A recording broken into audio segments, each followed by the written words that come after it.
Greetings. Welcome, everybody. Oh, getting an echo. Okay,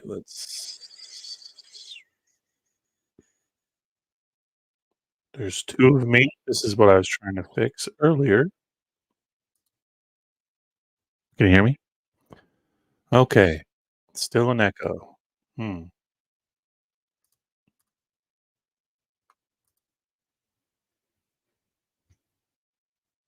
Hmm.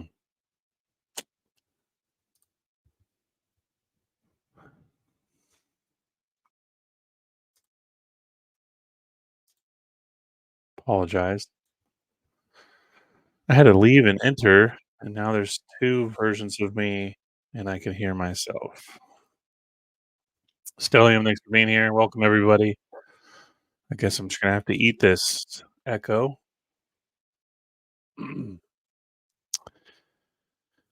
Thanks for being here. August 8th, 88. Big day. Been looking forward to this episode for a very long time. Um, Kind of one of those weird situations where instead of, kind of hustling to piece together a story, I'm spending most of my time taking material out and deciding what and how to present the best and kind of build a story that lines up nicely with the rest of these episodes. Um, Yeah, as we get farther up the Mississippi, this is like some of my densest material, and Missouri is kind of the capital of that. Just coincidentally, there was, originally in my clipping hunts, over time, I just naturally accumulated a ton of material from Missouri. Not that I was that was my goal, or I hadn't even started looking through material state by state yet. Missouri, Tennessee, Ohio, Illinois, all along the Mississippi, really. Yeah, so some of my favorite articles since I started this series, I've been kind of thinking about them. And here we are. Crazy episode 14. It's amazing how fast it goes. Um, but yeah, how many people we got? Let me make sure that I forgot to check YouTube. 50 people already. Thanks for joining me. I know these early streams aren't for everybody. So grateful you're here. Let's dive right into it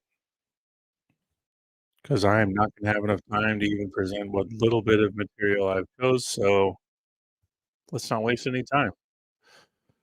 Run through the chat real quick. Brett, Mystery, Master Willie, thanks for being here. Dr. Lenny, Tom, Lenny, thanks for being here. Gregory Top, a lot of new people in here. It's great. Joe, as always, thanks for being here. Polyester, thanks for being here. Welcome. Sherry, it's always good to see you. Justin Shades, Chattahoochee George, welcome.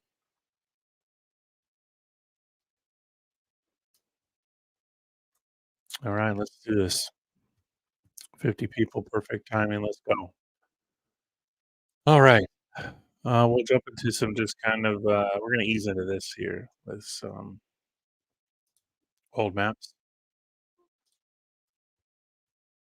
Just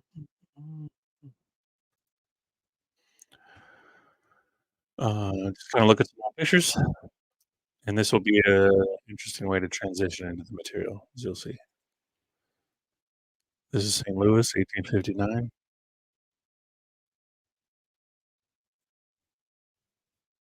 Just love these old bird's eye views.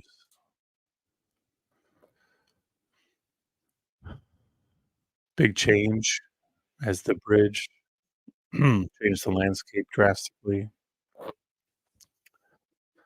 Steam So very common. 1874. It's really quite amazing how big this city became.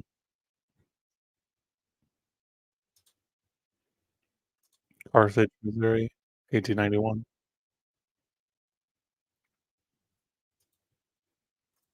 Aurora,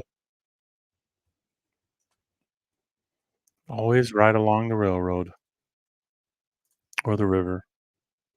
Jefferson City, 1869.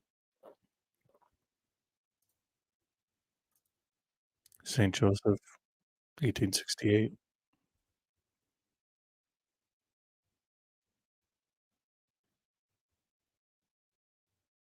Interesting. When you look at some of these on the oldest versions of the map, especially all along the Mississippi, um, you'll see star forts before any of the city grids were laid out. Pretty interesting. And anyone that's followed me for any length of time, um, the Mississippi was dotted with star forts, dozens and dozens. The Missouri, the Ohio, 1700s, they disappeared actually. Um, they appear in the Civil War narrative, and in fact, finding star forts in America is rather difficult, but the war maps are the best way to do so. For the star forts were repurposed, and the narrative goes along the lines that Confederate soldiers or Union soldiers built them as defense posts, but that doesn't hold water because if you go back to the 1700s, they were being built by the French as defense posts against the quote aboriginals, and that doesn't hold water either. Some of the oldest river maps I have of the eastern part of New York and Pittsburgh mm, show all the river systems covered in star forts. And the narrative of the French there doesn't hold water either. So I don't think there's any way those overlapping stories correlate. Herman, 1869. Interesting subterranean waterworks here. The manipulation of water is something we've covered in just about every episode, and this one will be no different. Looking back through my other episodes, you'll remember we covered the subterranean river. Right, underneath the Mississippi, there's a river that flows even more water, as hard as that is to believe. And you've heard me mention the Mississippi being the Nile of the Old World, and the Missouri and the Mississippi together flow more water and cover a distance longer than the Nile by a substantial margin. And as we've been showing through many of these episodes, we're dealing with incredibly advanced irrigation, incredibly advanced damming, um, and agriculture that was designed for millions, if not billions. Now, as we get farther up the Missouri River into the kind of breadbasket, so to say, of America, middle America, we're going to show startling evidence of advanced terraforming in the form of agriculture, similar to what we've been showing so far, but you can still see it well defined. So those were a few aerials. Here's a quick little look into the World's Fair St. Louis. People have seen plenty of material on this, but I prefer to show these kind of old paintings. I just think the art's beautiful. You can see these buildings, right? And everyone knows the narratives here don't make any sense. You're dealing with a culture that's struggling to feed itself, but there's financial support for all of these world fairs. Now, previously, we've shown in California that the World's Fair were built on Indian mounds and burial mounds, and this is the exact same here in St. Louis. St. Louis, before being rebranded St. Louis, was called Mound City.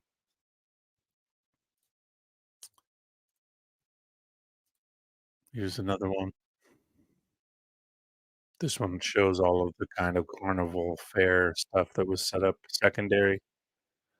You don't see in the first image. But I mean, you got the balloons over here, and it just shows you how insane this was. Just a few of these buildings are remarkable, let alone they just stretch off into the distance in every direction. All the buildings here in the foreground that you don't even really notice because of these mammoth buildings. They don't even make sense. Kind of the map you would get when you'd show up. That was pretty cool. Again, I there are hundreds of photos of the fair, so if you want to look up more, you'll find them endlessly, but I kinda just chose the ones that I liked, like something I'd put up on my walls or something. But here you got the Temple of Fraternity, and it shows this whole building was dedicated to all these secret societies. So I just like that.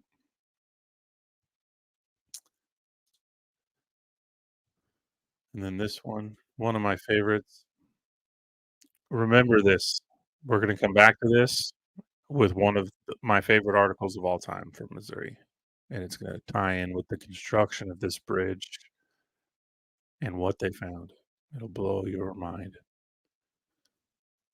but we'll save that for a little bit later. I'm gonna share a few little excerpts from Twitter. Naturally, as I've been doing this show and organizing material and going through my archive, I'd say 80% are clippings because, um, luckily for me, when I'm at work, I have a lot of time to read. And so when I clip at work, I clip in, little clippings like this. And again, most of this work was done in a time period where I wasn't interested in presenting anything to the public. I was just sharing them for myself. And then, as I got farther into this, if I got a bigger article or I was at home on the computer, I'd save a PDF. So to help you understand the kind of thought process there.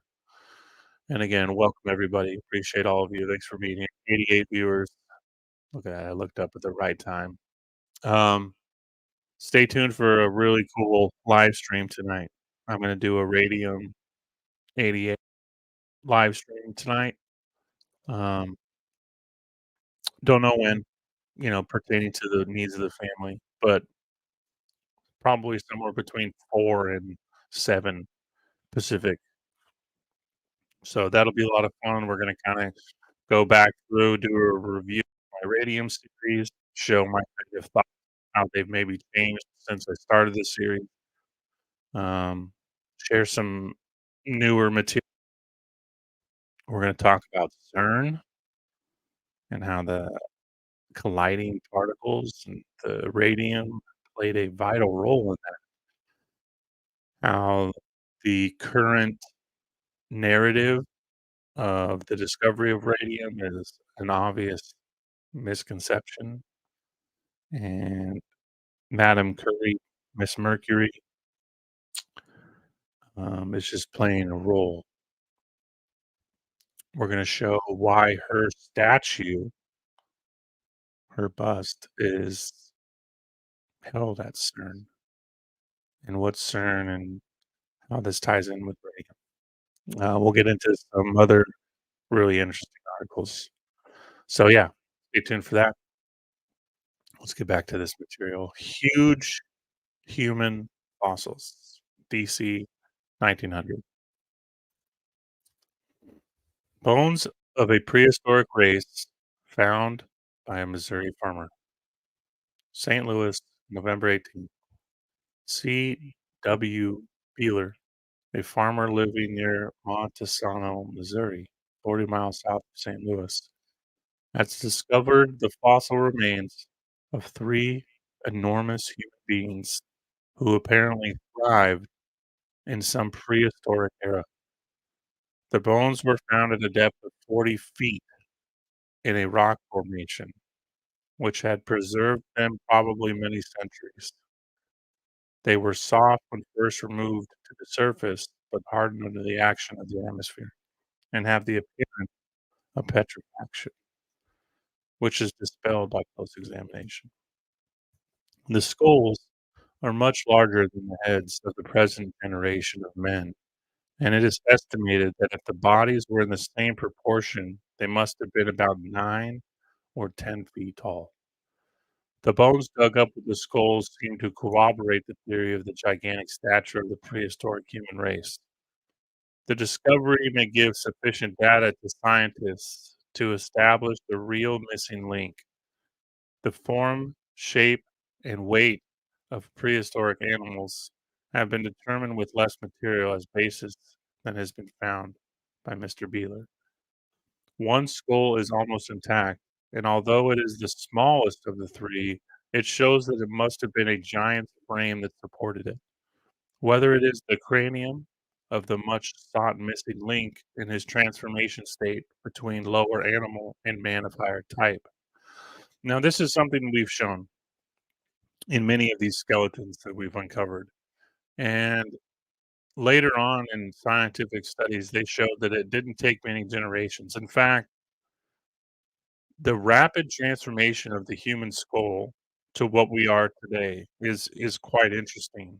There's been quite a few books written about the the problem with human teeth and why so many humans on this planet have um, problems with their mouth, and that their teeth are too large for their mouth, and that their teeth often grow in crooked or overlapping. Um, yeah, I can't remember the name of the book, but a gentleman wrote a really interesting book about this within the last 40 years, discussing some rapid de-evolution of sorts. And these skulls support this, right? We went from, 9, 10 feet tall, large teeth, large lower jaw, strong jaw, to this quick de-evolution of sorts, where the size reduction happened very drastically, and the teeth didn't have time to um, adjust, so to say. And it's interesting when we talk about double rows of teeth, right? I've shown plenty of double rows of teeth, and I have many more that don't necessarily line up with my anomalous American material. They're found all over the world, and they're often, you know, 9 to plus 10 or more, 9 to 12 feet, and they do correlate with the 6 fingers, 6 toes, which is interesting, and that's just something to keep in mind. They talk about these evolutionary markers being, you know, 5 to 25,000 years of evolution. Now, I think it's a de-evolution, not an evolution. And as we've been showing, not only do we get less advanced as we go up these cultural layers, things get smaller, and these changes tend to happen rapidly. And um, you've heard me mention the vapor canopy material, the flora fauna, the giant fauna, um, the fall of this vapor canopy being related to the story of the deluge, and I think these evolutionary jumps they correlate, and some kind of cataclysm kicks off these not evolutions, but de-evolutions, in my opinion, and that something drastic happens in our environment to have these kind of results. So I just wanted to throw that in there. Thanks for the Euro, Willie. Um, Willie, I've known Willie for going on 5 years, and good dude. A euro from you means a lot, Willie. I appreciate it, man. Where was I? Okay. Whether it is the cranium of the much sought after missing link, which I said, the transformation state between the lower animals and man of a higher type, science alone can determine. Now, what goes along with these is we're dealing with many types of oddities in the human structure, elongated skulls, giants, pygmies, dwarfs. This is why I always relate to Tolkien because I do, and even he himself, a lover of the Kalevala and Finnish lore that you know, I wasn't raised with on a cultural level, but being my childhood best friend was an absolute Tolkien obsessive, and it was a bit much for me, but the stories have always resonated with me. Silmarillion before the movies were even out. Okay, and now in my older years, connecting the lore with so many other cultures around the world. The quote Aborigines, Native Americans, the Inuit, the Tartars. And Tartars is a very, very blanket term, but the Romans would call them the pagans. Their mythos overlap, and you find them all over the world. And the mound building culture is a marker of this. And it's hard to keep all of this in some kind of, continuous storyline because there are just so many things that have altered the timelines and, the actual geographical state of things that it gets nauseating. But yeah, so there's a lot to this, and again, people that have seen some of my other material, we were dealing with giants with wings, giants with horns, the double rows of teeth, as I just mentioned, pygmies, dwarfs.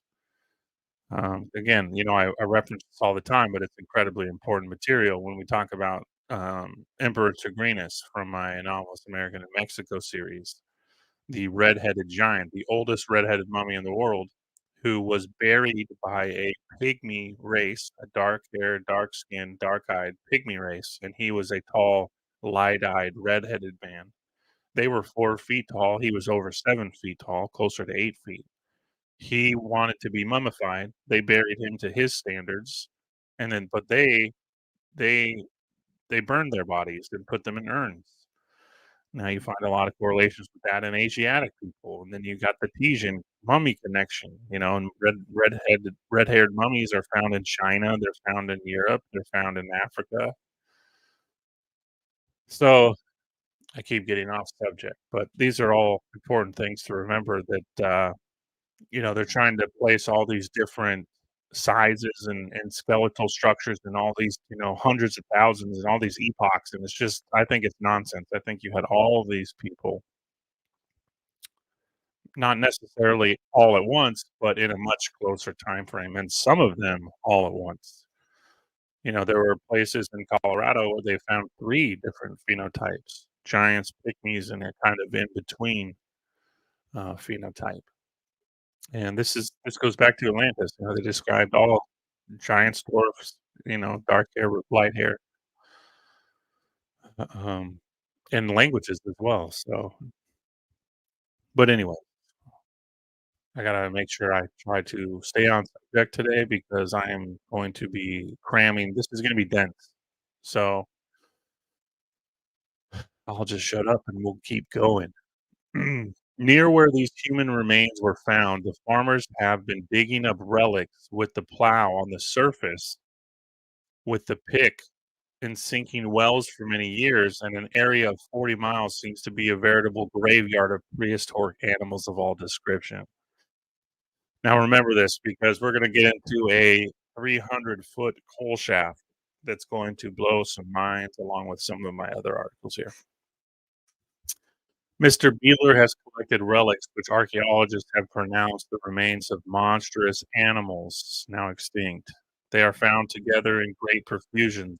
The bones of a mastodon lay mingled with those of other prehistoric creatures. Right, this goes back to kind of our Alaska stuff where they found all of these different creatures piled in ravines, right? Some kind of crazy event, likely this flood that we're discussing, but it could be several other things. We're going to talk about the earthquake, the quote New Madrid event, but obviously it extended from Chicago all the way to the Gulf of Mexico, and we're going to share my favorite um, eyewitness account of it, and it's just below the Ohio Mississippi junction, so it's in between um, Tennessee and Missouri. The multitude of the fossils in one circumscribed spot is as much a puzzle to the scientists who have visited the place from St. Louis, the Smithsonian Institution, and other seats of learning as the wonderful finds themselves. Beeler's discovery is by far the most important find he had made in the district, and he intends to show the bones to the professor of Washington University at St. Louis for their opinion. He has a turn for collecting the fossils he hears of in his neighborhood, gathering them as carefully as a boy with his first aggregation of postage stamps. Now, this is really interesting because we've shown that there's going back to um, the whole layering thing that we're showing, just 2, 3 feet below the surface, amazing discoveries, right? And but up to 40, 100, or more. And remember, in California, at 400 feet before two different lava events, they found an incredibly advanced stone city with giants. And this narrative continues all over the realm. That sometimes, depending on whatever the event was, you can find these fossils that just below, 5 feet or less. And then sometimes it goes all the way to 500 feet or more, again, depending on the circumstances and what kind of cataclysms took place in that area. A prehistoric giant, Delaware, 1883. Farmer Hannon of Bernard, Missouri, found a shin bone protruding from the bank of a ravine cut by the heavy rains of the last few years. I wish I could get rid of this echo. It's driving me absolutely nuts. Uh, so annoying. He began an investigation and succeeded in unearthing the skeleton of a human being who was 12 feet high when in full life. The thigh bones were 30 inches long and large in proportion. When the earth was removed from the ribs, stood up high enough to enable a man to crawl in and explore the interior of the skeleton. I mean, that's just ridiculous. Think about that. A 5 footish man crawling inside the cavity of the ribs. The man was so large. Turn around and come out with ease. The first joint of the great toe above the nail was 3 inches long, and the entire foot 18 inches in length. I mean, that's small, really, proportionally. You know, my foot's almost 14 inches. So it just kind of goes to show you that de evolution I was talking about. The skeleton lay on its face 20 feet below the surface of the ground, and the toes were embedded in the earth, indicating that the body either fell or was placed there when the ground was soft. The left arm was passed around backward and the hand resting on the spinal column while the right arm was stretched out. Yeah, he looked like he fell. Some kind of event knocked him over. He fell into a substance lucky enough to preserve him. I don't really want to do that one yet, or that one. Wonderful caverns, cave temple. Should we do cave? Let's do this one. This since we're already talking about shafts and surface level stuff. This one's really amazing. A wonderful discovery. A buried city is said to be found in Missouri. The city of Moberly, Missouri, is stirred up over the discovery of a wonderful buried city, which has been discovered at the bottom of a coal shaft 360 feet deep, which was being sunk near the city. A hard and thick stratum of lava, again, the lava, correlates with the rest of the American Southwest all the way to the Mississippi here, which arches in the buried city, the streets of which are regularly laid out and enclosed by walls of stone, which are cut and dressed in a fairly good style of masonry. A hall 30 by 100 feet was discovered, wherein were stone benches and tools of all descriptions for mechanical service. Further search disclosed statues and images made of a composition closely resembling bronze, lacking luster. A stone foundation was found, located in a wide court or street, and from it a stream of perfectly pure water was flowing, which upon being tasted was found to be strongly impregnated with limestone. The most wonderful of all was lying beside the fountain, being the proportions of a skeleton of a human being. The bones of the leg were measured, and the femur measuring 4 1/2 feet, the tibia 4 feet and 3 inches, showing that when alive, the figure was 3 times the size of an ordinary man, and possessed a wonderful muscular power and quickness. The head bones had separated in 2 places, the sagittal and the coronal sutures having been destroyed, right? Those are the lines on the skull. Oh, Chad, thank you for that. I appreciate it very much. Thanks for being here. The implements found embrace bronze and flint stones, stone and granite hammers, metallic saws of rude workmanship, but proved metal, and others of similar character. They are not so highly polished, nor so accurately made as those now finished by our best mechanics, but still, like, this is insane. Metal saw blades,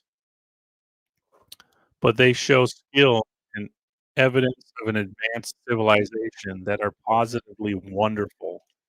The searching party spent 12 hours in the depths and only gave up exploration because of the oil in their lamps being low. No end to the wonderful discovery was reached.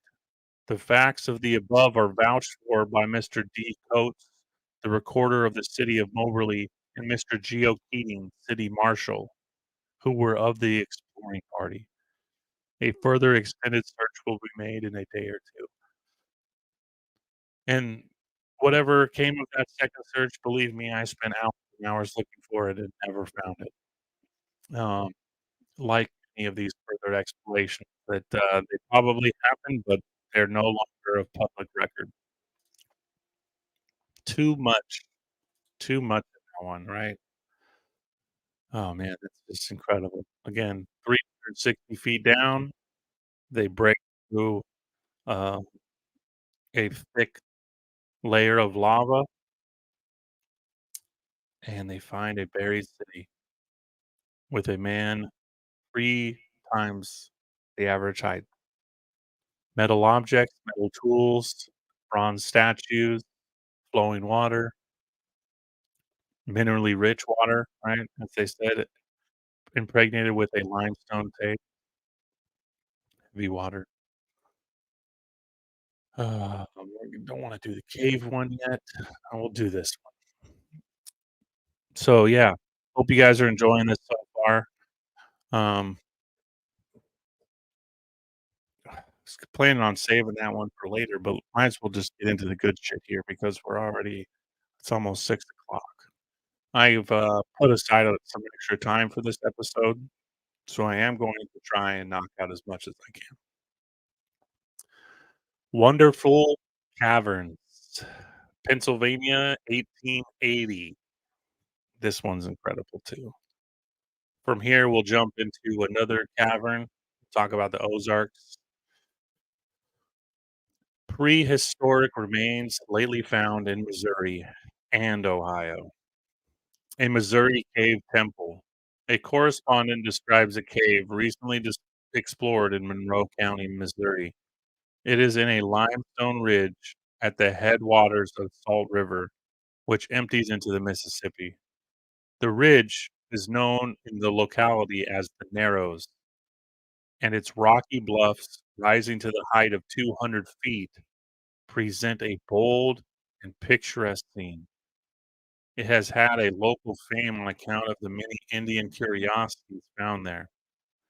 Indian mounds are numerous on the rocky ledge, and Indian skulls, arrowheads, flint hammers, and iron and stone hatchets have been found in considerable numbers. A recent discovery there caused a correspondent to visit Mr. Waldron, the owner of the land, and this account is given by an exploration. Without much difficulty, I found Mr. Waldron, the discoverer of the temple, on whose land it is situated. He proposed, as it was late, that I should remain with him during the night and walk over and see the temple in the morning. I assented. After supper, Mr. Waldron brought out some articles that he found in the temple for my inspection. They were a bronze hatchet or hammer, having an eye and a heavy knob on the hammer portion, a rude bronze lance or arrowhead, more than 6 inches in length. That's definitely not an arrowhead, guys, unless it was an arrow for a giant. And this correlates nicely with the article I just read about the bronze tools and bronze materials. A piece of deer or elk horn about 9 inches in length, from which small branches were given off, and an elliptical piece of bronze on which was cut in a rude manner an imitation of the sun and some alphabetical characters closely resembling Phoenician.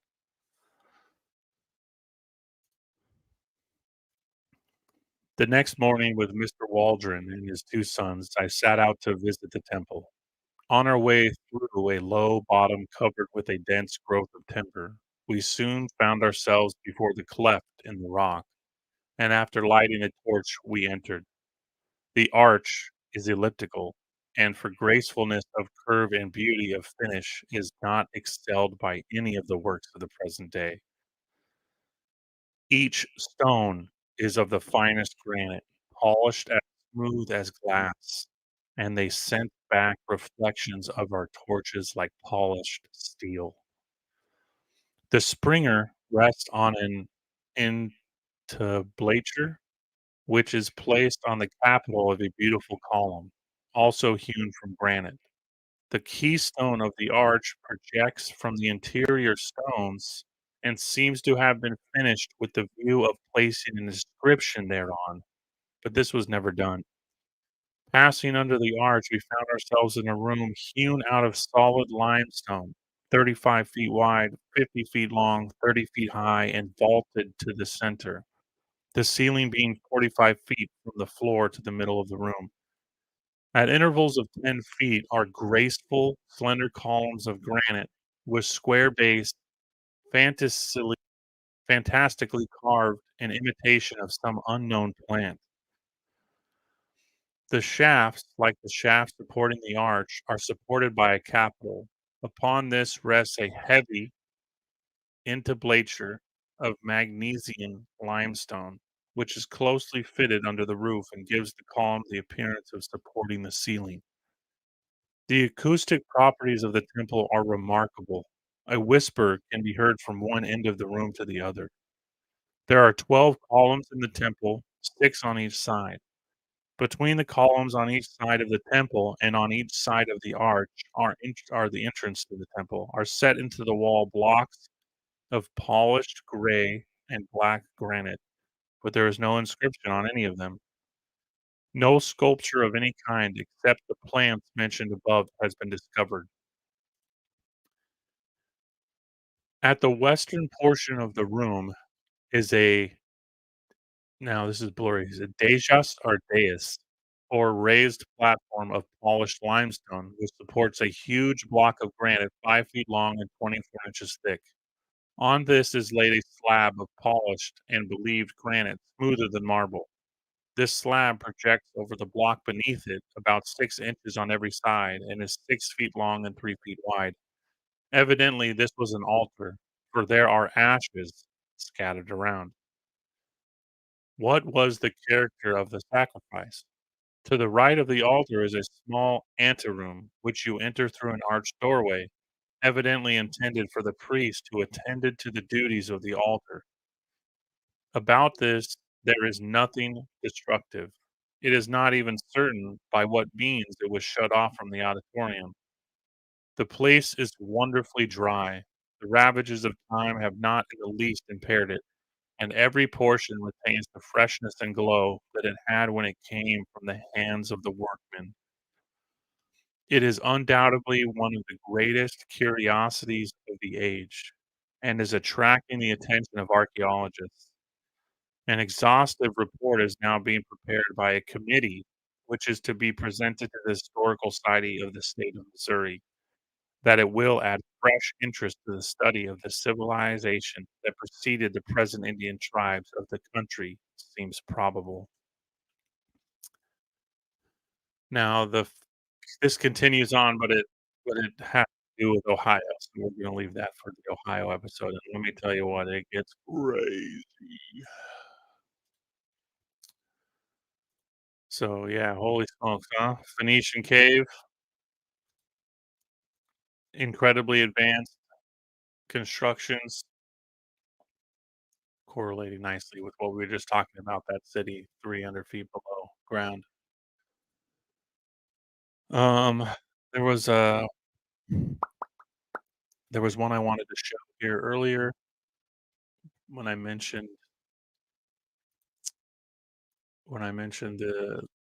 the expositions. So I just wanna get these out of the way before I forget. Indian mounds in St. Louis. Noted archaeologist discovers relics conveniently located on exposition grounds.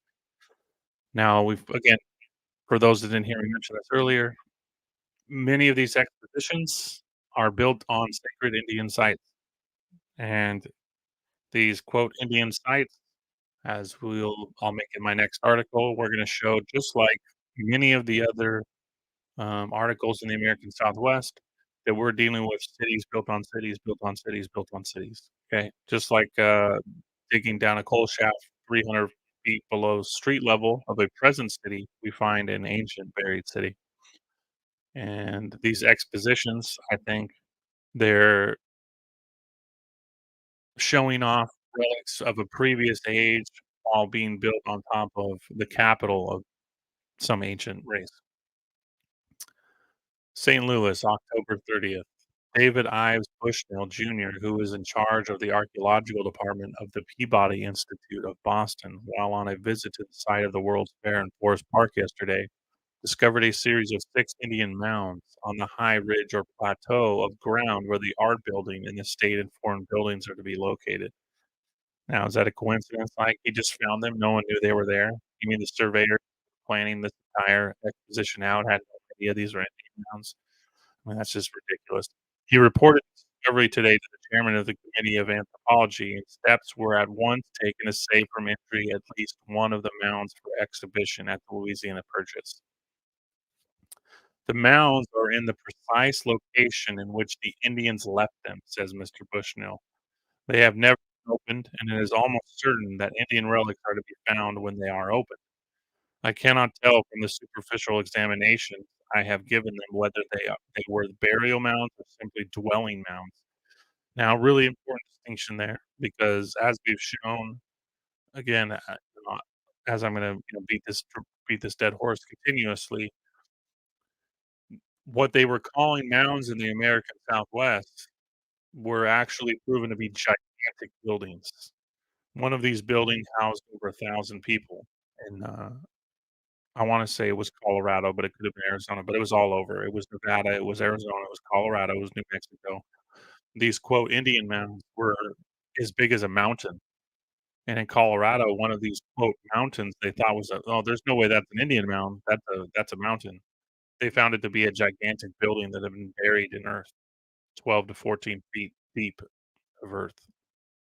and it had countless rooms.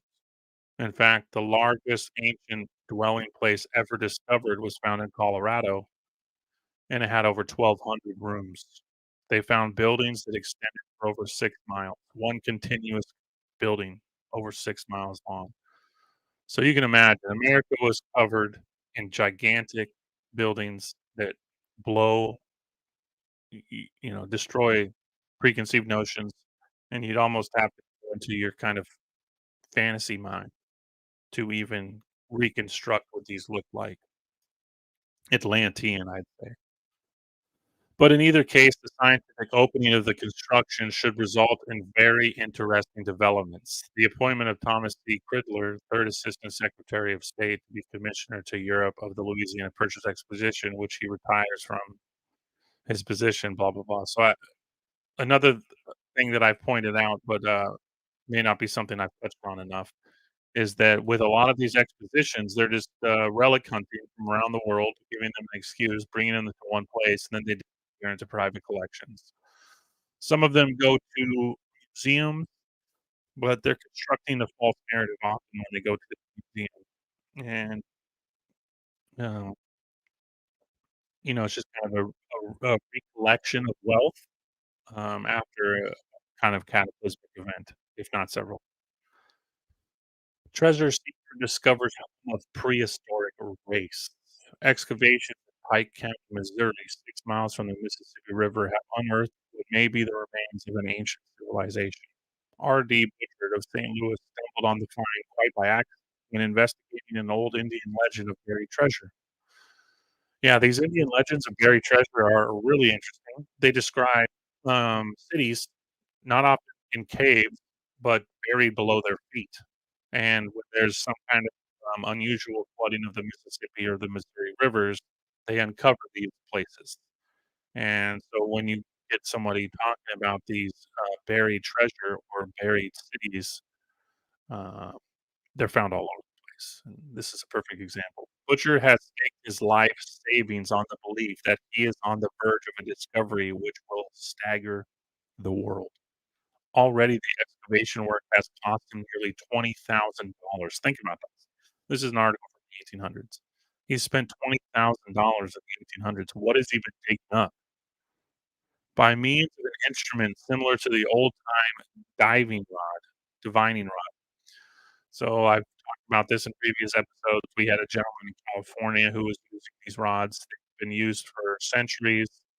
Essentially through magnetic flow and currents, generally water flow. They use them for finding underground streams. They're used for finding wells, but they can be used to find all kinds of things. There was a gentleman in California using one, and he was mapping an underground city in California.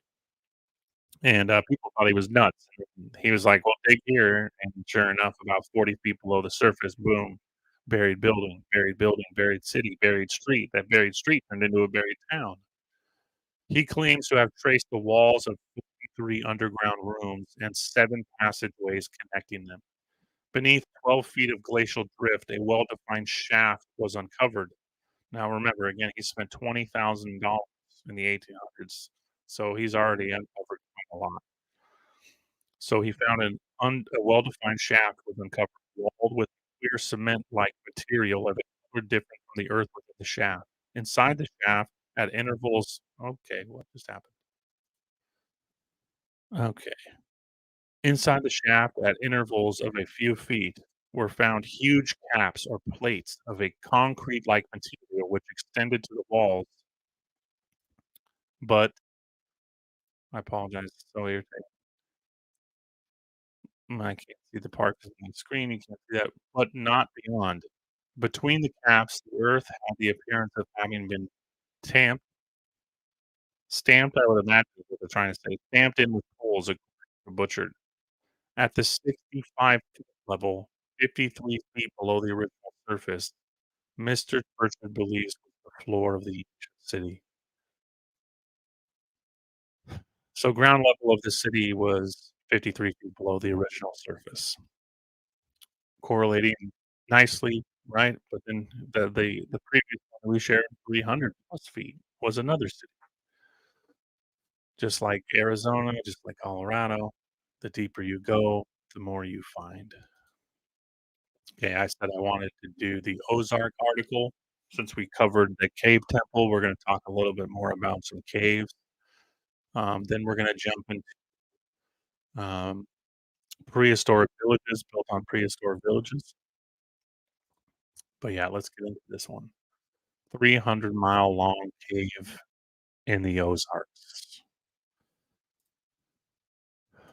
Hope everyone's doing well. 132 of you in here. Thanks everybody for joining me at this early hour.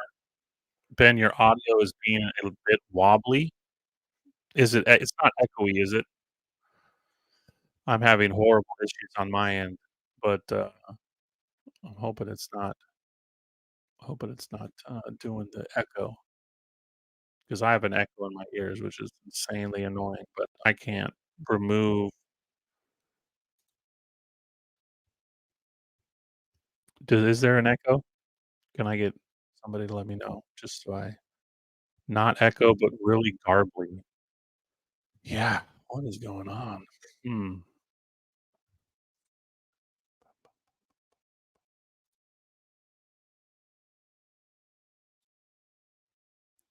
test. Nope, still an echo. I wonder if I leave.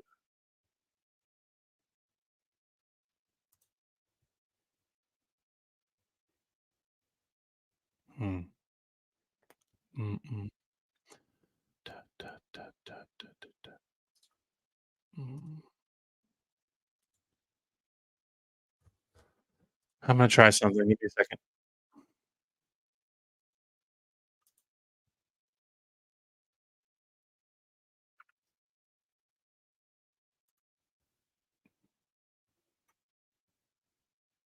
Test.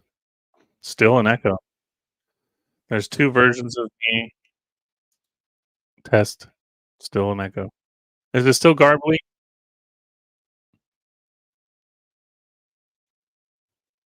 Yeah, always. Hmm. Yeah, for reals. Can you hear me okay? 'Cause I have 2 versions of me, and I have to mute one, but it shows that I'm muted. I don't know if you actually can hear me talking. Alright. We're gonna keep rolling. Sounds a little better now. Okay. Where was I? Ozarks. Okay.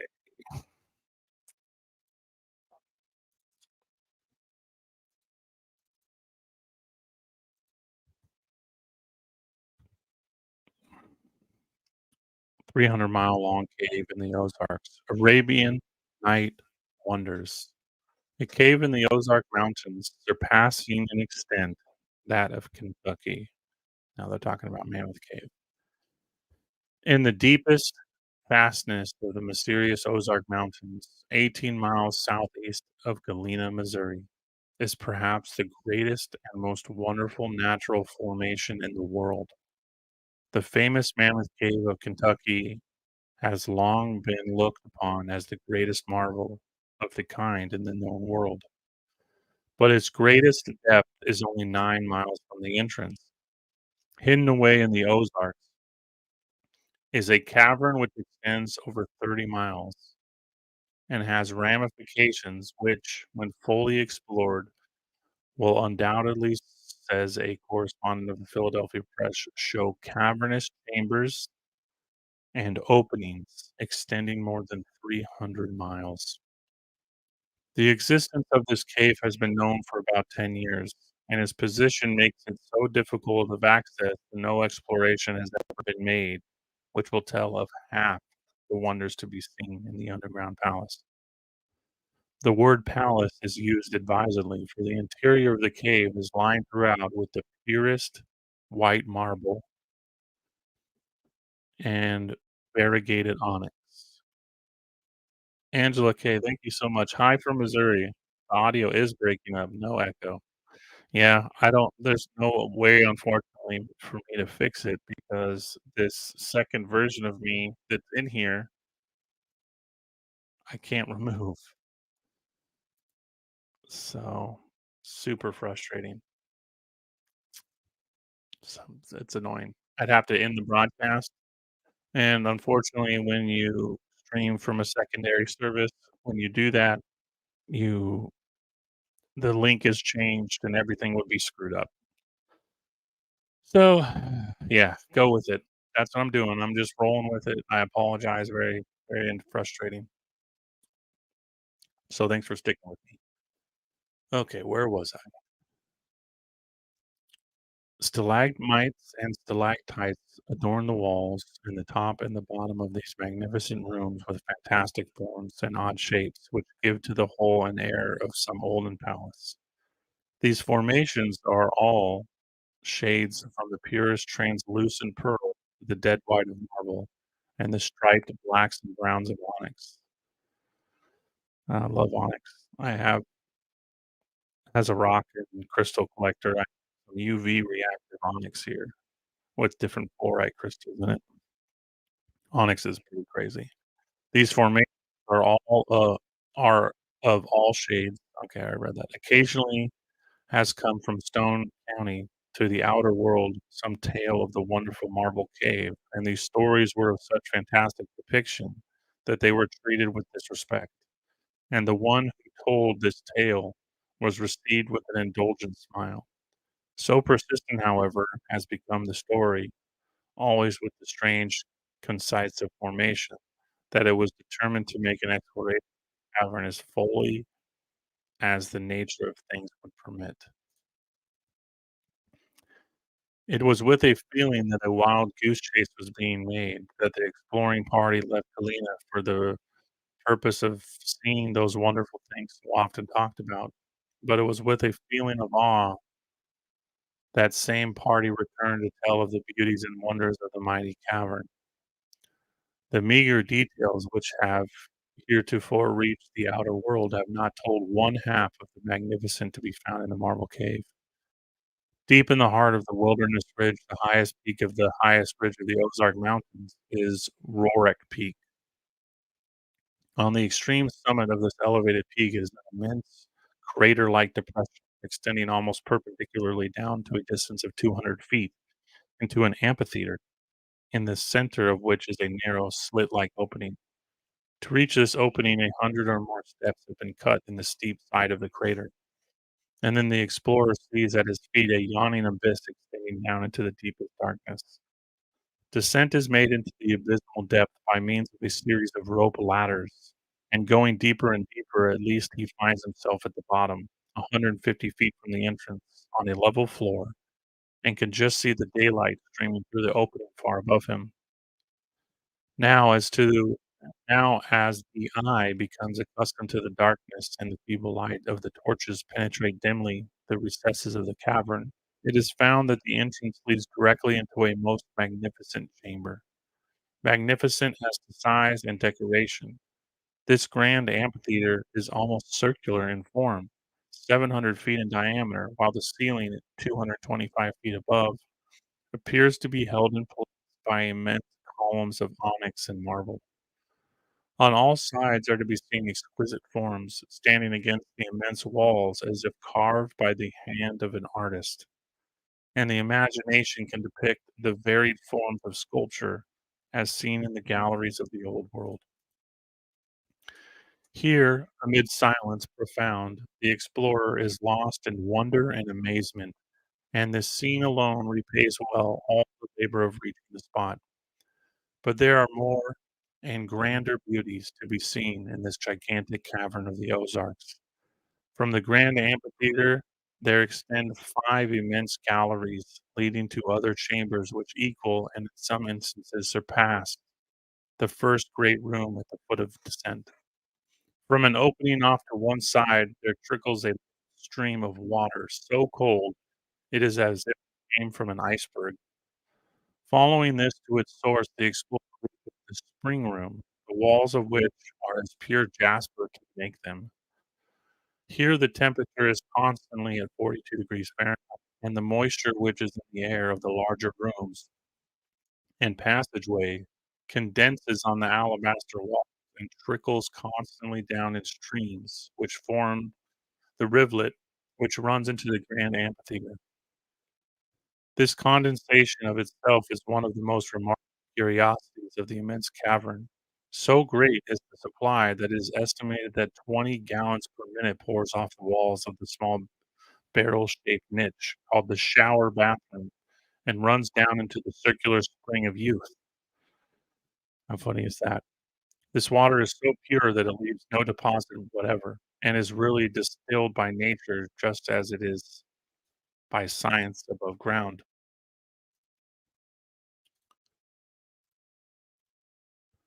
Labor of reaching, but there are grander beauties to be seen, says our guide. From the great chamber there extends. Okay, so I apologize.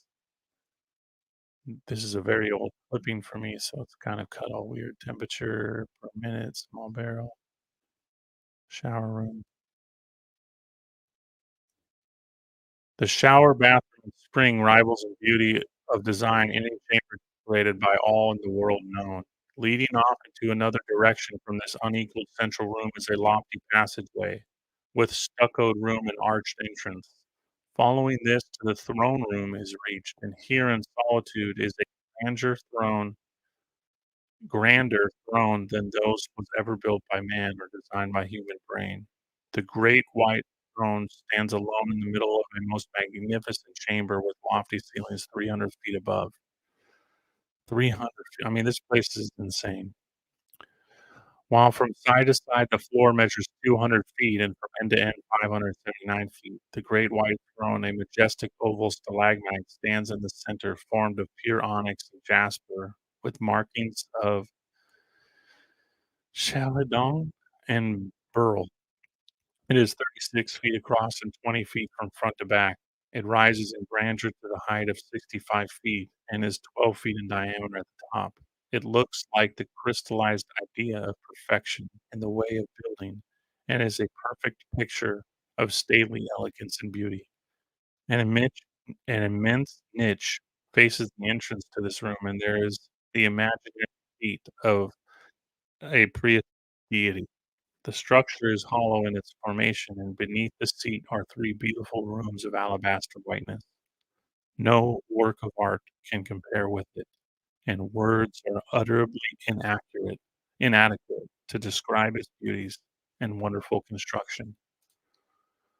To the right of this throne room rises the ceiling, a pure white fluted pillar 3 feet in diameter, resting on a pedestal or base hollowed out in a beautiful room. The walls are of solid onyx and color of red, yellow. Still, there is more to be found of following the various passages leading in all directions from the central portion. Rooms spread out at the end of beautiful arched passageways. All are adorned with some colored and white carvings. One passage has been traced for a distance of 12 miles in a southwest direction, and there is a current of air coming from the interior. It is though that there are connections with famous Barry Cave 35 miles away, that there are some other openings in the outer world is evidenced by the presence of the remains of many animals, which have undoubtedly wandered into the deep recesses and died. Nor is this immense cavern uninhabited. It has a flora and fauna peculiar to itself, and like the walls and plants, the animals are pure white. In the grand amphitheater is to be found a plant or fungus, blanched white by the darkness. In the long passageways leading toward Berry County entrances are found bats that have evidently found their way in from the outer world. Some of these are enormous in size and have the appearance of the South American vampires. In a body of iron-stained clay which almost chokes up one of the passages, we found an accumulation of bones of wild animals. There are bones of bear, wolves, deer, raccoon, foxes, and numerous others, showing that at some remote time it was a retreat for wild animals. Dr. C. Hart Merriman and Professor Holmes of the Agricultural Department in Washington have made examinations of this clay, sent them, and are of the opinion that valuable discoveries are in store for some scientist who has the time and money to devote to the excavation and exhuming of skeletons there buried. This clay bed extends into a passageway which at one time was the outlet, and into this the animals sought refuge to escape some great catastrophe which evidently overwhelmed this part of the country ages ago. This flood of clay came over them and stopped the entrance at the same time covering the animals and perfectly preserving their skeletons. This bed of clay has been dug into only about 15 feet, and the deeper into it the explorations are made, the greater the quantity of bones. Some of the bones are what are termed recent, that is, of animal species which now inhabit the earth, while among others are ancient and nearly all prehistoric. So we're dealing with maybe not just one deluge, but several. And did a wave big enough to cover the Ozark, okay?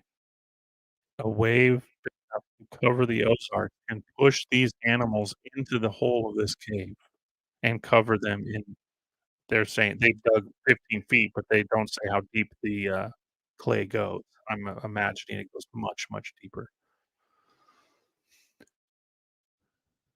Among the latter are the skulls of several cave bear and bones of hyenas. Hyenas in America, guys, and cave bear. Remember, some of these cave bear were over 18 feet tall. What is considered as the most remarkable discovery in this cave is a flint arrowhead which was found embedded in the clay with the bones. Again, making more dots to show that mankind walked hand in hand. We've shown countlessly through many of these shows now that these prehistoric animals and man lived side by side. There is surely evidence of man in those remote times, but whether this arrowhead was swept in with the clay or whether a human being also went into the cave to escape the flood can never be fully known. As we get farther up um, the Missouri River, into the Badlands, we're going to show that man and animal retreated into these caves, and that some of these caves in America show these exact same signs of a massive flood that threw man and beast into these caves.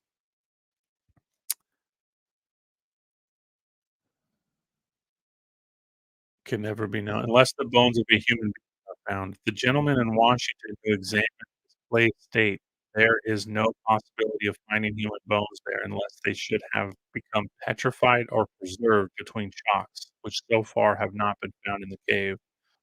One of the curious and important features is the river which flows through it. This stream is 50 feet wide, flows very swiftly, and at a distance can be heard the roar of falls. No attempt has been made to explore this river, as all that have seen it are afraid of being drawn into some awful chasm and killed. The water is very cold, and it is believed that it finds its way underground to the White River. The possibilities along the river are so great that an effort will be made to source. Then a boat will be lowered by a rope, and it is possible that a connection with the outside world may be found by way of the river.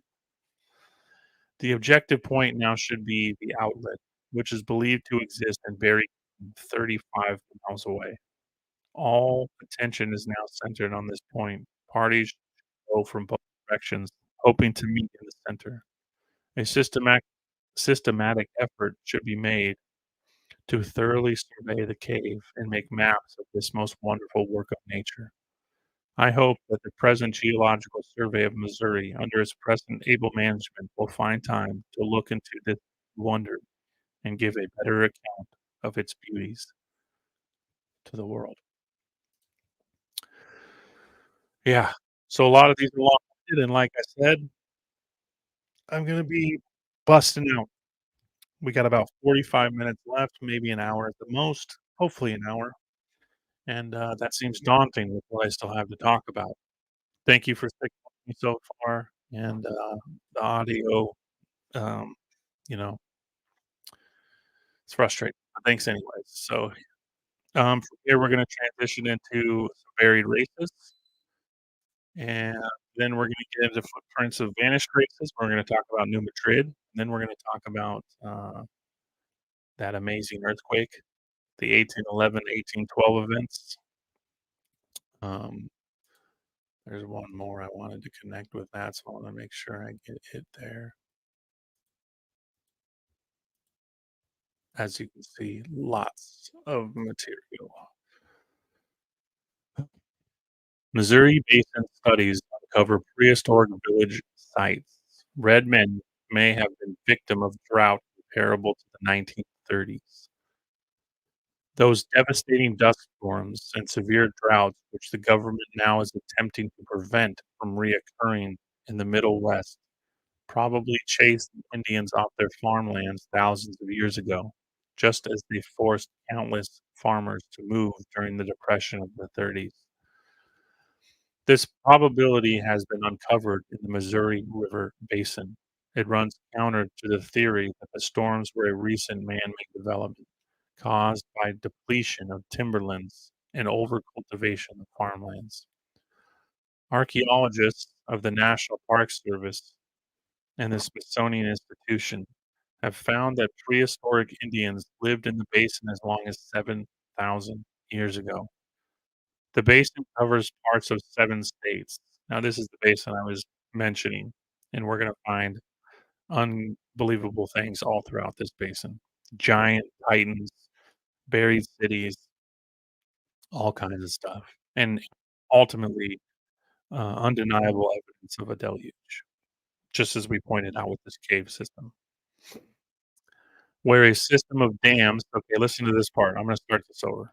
The basin covers parts of 7 states: Kansas, Nebraska, Colorado, Wyoming, Montana, North and South Dakota, where a system of dams and reservoirs is being built to provide irrigation and prevent floods. When the dams are completed, large areas will be covered with water, submerging for all time a great wealth of archaeological information. The archaeologists are working ahead of the construction program, right? This is a story that takes us back to the Hoover Dam and the huge Cooley Dam in Washington, right? Same thing. Oh, wow, we're building this dam and it's going to bury hundreds of square miles that is filled with ancient cities and buried archaeological um, wealth. The principal evidence was the discovery last summer of the remains of prehistoric Indian homes buried below the remains of Indian homes of the historic period, as we've been showing and saying endlessly. So again, prehistoric Indian homes buried below the remains of Indian homes of the historic period. So like we've been stating with these Indian mounds, what they find on the surface correlates with the Indians of the historic period. Not always, because often Indians of the, quote, "historic period" say that they don't know where these mounds come from, but then you have other Indian cultures. Remember, all these Indians, quote, "Indians," were different cultures. They weren't one culture. Some were burying their dead in the mounds and building mounds. Some were burning the bodies. So they all had different, kind of funerary aspects to them. But others say that these mounds existed long before their forefathers, came to these lands.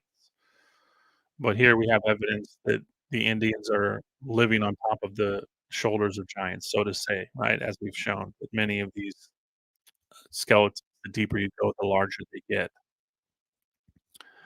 Separating the homes was a layer of earth like that blown by dust storms, which ruined crops and land. Okay, so think about this, right? We've talked about that kind of quote cultural layer.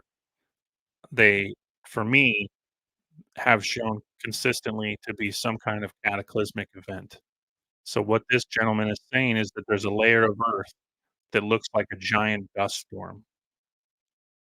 So think of how much dust you would need, not only to bury the city, but then on top of the city leave a layer. It's crazy.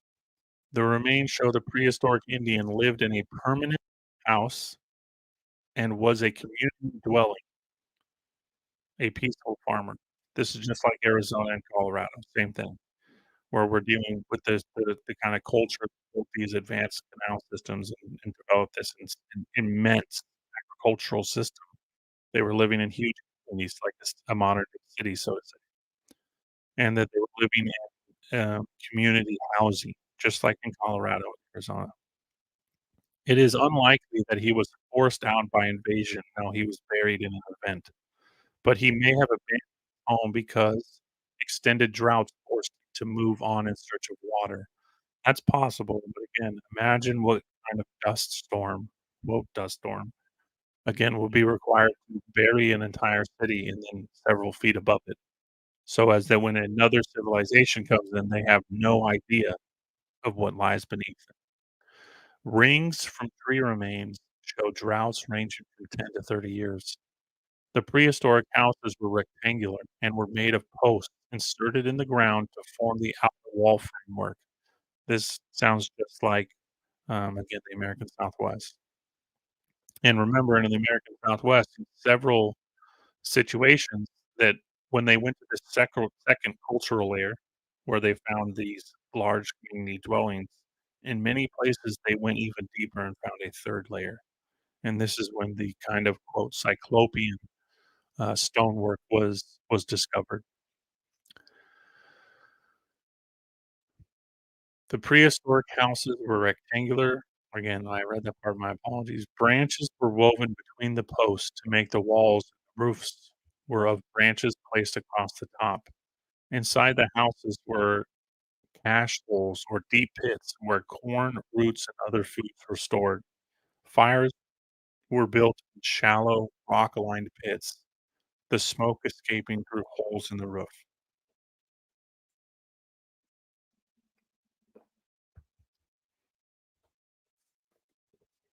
Excuse me. The houses of the historic Indian were of similar construction, but were circular. Pottery, arrowheads, bits of weaving, and other relics indicate he was of a different civilization than his ancestors, and that he had no idea he was living a few feet above the long buried prehistoric homes.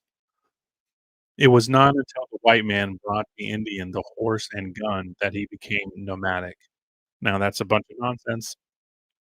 Um, the the horse finds its home here in America. It's a fallacy that the Spanish brought the horse. They got it from us, and us, the continent as a whole. Scientists have estimated that Indians have lived in North America for around 20,000 years. Now, you only need to go back to anomalous America, California, to see some of the gigantic horses. They found horses that were 20 feet tall, up to 50 feet tall, right? And, look at my California island is a remnant of Lemuria video, and, you can kinda go anywhere you want with that kind of fantasy idea that, we're dealing with, you know, 5 4 or 5 wiped out versions of human history, getting very large. A new method of establishing the age of relics is being used, and some charcoal found with a prehistoric arrowhead was put at 7,000 years old. The new process, known as carbon-14, measures the radioactivity of organic matter. The age is determined by subtracting the current radioactivity of a relic from the activity of a live sample of the same material. Now, you've heard me talking about carbon-14. There's a lot of holes in it. I don't put much weight on it, because the radioactive decay is varied. As I've stated, it's radioactive decay is non-existent. Uranium is different than polonium and so on and so forth. The river basin archaeology is being directed by a so this was an important one, right? Lots of touches on a lot of subjects connecting us backwards through my episodes, right? We're dealing with a system of dams burying ancient races, and that these archaeologists are in a rush, "Oh, we gotta get all this stuff out before it's buried." It makes the correlations that Indians were building their homes on top of a prehistoric civilization and that they had no idea. he was living a few feet above the long buried prehistoric homes. Love that one. Okay, from here we're gonna get into New Madrid, vanished races, and then we're gonna talk about, my favorite account of the earthquakes that began in 1811 and continued all the way till 1812, and were related to that New Madrid event, so to say, where the Mississippi ran backwards, and yeah. In Louisiana, 1879, 140 people in the chat. Carbon-14 dating doesn't work. Yeah, it doesn't. It does not work. Um, but yeah, Eugenie, thanks for being here. Good to see you, man. Um, hope everyone's enjoying this, and, thanks for sticking it out with my poor audio. I have an echo in my headphones, and it's making me crazy, so I feel for you. It's annoying. One of my favorite, episodes of material, and there's gotta be some kind of technical issue, but we're plowing through. Here we go. Footprints of vanished races were right here. Let's zoom in a little bit more for you guys. Evidence of a prehistoric race in the Mississippi Valley. New Madrid, probably once the capital of a great agricultural and commercial nation. The following is from a review. Okay, so you've heard me talk about this before. I did a video called Vanished Races. This is going to touch on some of this, and there's going to be some quotes from the same one. Actually, I think this is pulled up the wrong one here. Yeah, I pulled up the wrong one. Sorry, give me a second.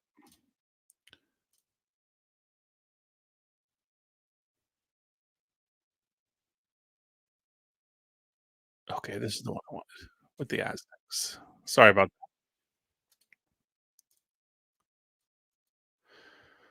that. I was reading, and if you haven't seen my Vanished Races video, came out 2 days ago. I read that article that I just pulled up by accident there, and it talks about the Mississippi Valley being home to millions and millions of inhabitants. That there was a very advanced naval power and a confederacy um, that extended from the Great Lakes all the way to the Gulf of Mexico, and that correlates a lot of that kind of distribution of copper from the Great region that you can find all over the world. And we're not dealing with um, a tribe of canoe people. We're dealing with a very advanced seafaring race, right? And the touching on that cave temple that we talked about earlier with the Phoenician inscriptions is really important, and the incredibly advanced stonework that they found in that cave temple, right? Beyond anything they could even build at the time, and that one's from, like, the 1860s. So, just like the Indians building their homes on top of a buried race, we're dealing with, several cultural layers. Remember that first one I touched on, that 300 feet at the bottom of coal shaft, they found an advanced stone city with giants 3 times the size of normal humans. Story of old race, Vegas, 1914. More information regarding an ancient people found. Evidence is accumulating to show that population of Missouri Valley in prehistoric times came from South America. Now, I don't think they came up from South America. I think they went down. Their own historical narratives talk of coming from the north and being chased by a warring tribe. Some would say Scythians, Tartars, whatever, but there are many different appellations to whom these warring tribes were. You could take them back to the lost tribes, and, the war with the Canaanites and so on and so forth. But my goal is to show that there have been successive cultural wipeouts, and we've come in and built on top of uh, you know the cemeteries uh, of these people, and then that happens again. And the Aztecs tell this. I've said this story several times now. They described four events that wiped out human history, not on a global scale, but on a continental scale, and that seems to be very accurate to me. Omaha, Nebraska. Evidences are accumulating to show that the ancient people who in prehistoric times so thickly populated the Missouri Valley originally came from Mexico. So I think, again, as I've stated before, the the Atlantis correlation with the Yucatan and the Gulf of Mexico is very powerful, in that you find these kind of, root race types, these different phenotypes all existing in this kind of confederacy again, where they were allowed to have kind of their own religion and their own culture and live on their own terms. All these people had advanced cultural or agricultural systems, advanced construction, and that they were intermingling and trading with one another. So when they say that they originally came from Mexico or Central America, I think that North America, South America, Central America were populated by hundreds of millions of people. And there just come to light what appears to be one more link in this chain of proof, says Professor R. Gilder, archaeologist of the University of Nebraska. What appears to be more than a coincidence present itself through a queer looking face mask to be secured by CN beats of this city from a cavern in the Mexican state of Morelos, about 150 miles south of the city of Mexico. The coincidence comes from the fact that several years ago, while pursuing an archaeological survey in Sarpy County, Nebraska, I discovered a figurine which placed side by side with the ancient Mexican mask. It's almost an exact counterpart. The Mexican mask shows that it was intended for suspicion, possibly in some sacred chamber, as it appears to represent a deity of the people to whom it originally belonged. The ears are pierced for rings, and the facial expression is one of a type not seen nowadays. The eyes are mongoloid, the nose well defined and devoid of apertures. The mouth is opened and gives the mask the appearance of a person laughing. It is made of clay and is burned very hard. Now, this is very interesting because if you'll remember the Yoruba people of Africa, the Phoenicians, the Etruscans, many of these, even the Finnish, um, made masks like this, and they were kind of like the Joker mask. Um, they're found all over Central America, and they have this. I can't remember what the actual literary term is for this laughing face, but it's like kind of a weird, not evil, but forced laugh. And yeah, this is a great marker that we're dealing with this same similar type of people here. And these masks come in all kinds of phenotypes. So the Mongoloid reference is interesting, but the Yoruba people of Africa, they have masks that resemble Caucasians. And an author postulated that this was a connection to Atlantis, that these African tribes had these masks they used in ceremonies that were of a Caucasian type face. And they also had scarification. And often the ears were pierced and had large, um, large, I can't think of the term, but everyone knows what I'm talking about. The Aztecs and the Mayans were notorious for this, and the scarification is a big link too that connects so many tribes all around the world. Where was I? The Nebraska face resembles that of Mexico that I reproduce here so that others can see the comparison. I just gonna wanna jump ahead a little bit. Japanese one, because one of these Japanese style ones was found here in Missouri, the whole point of the episode. A Japanese friend, a graduate of Yale, and a man with experience assures me the Nebraska head is prehistoric Japanese in every detail, and he also says the same type of underground houses found along the Missouri River in Nebraska can be found today in Japan.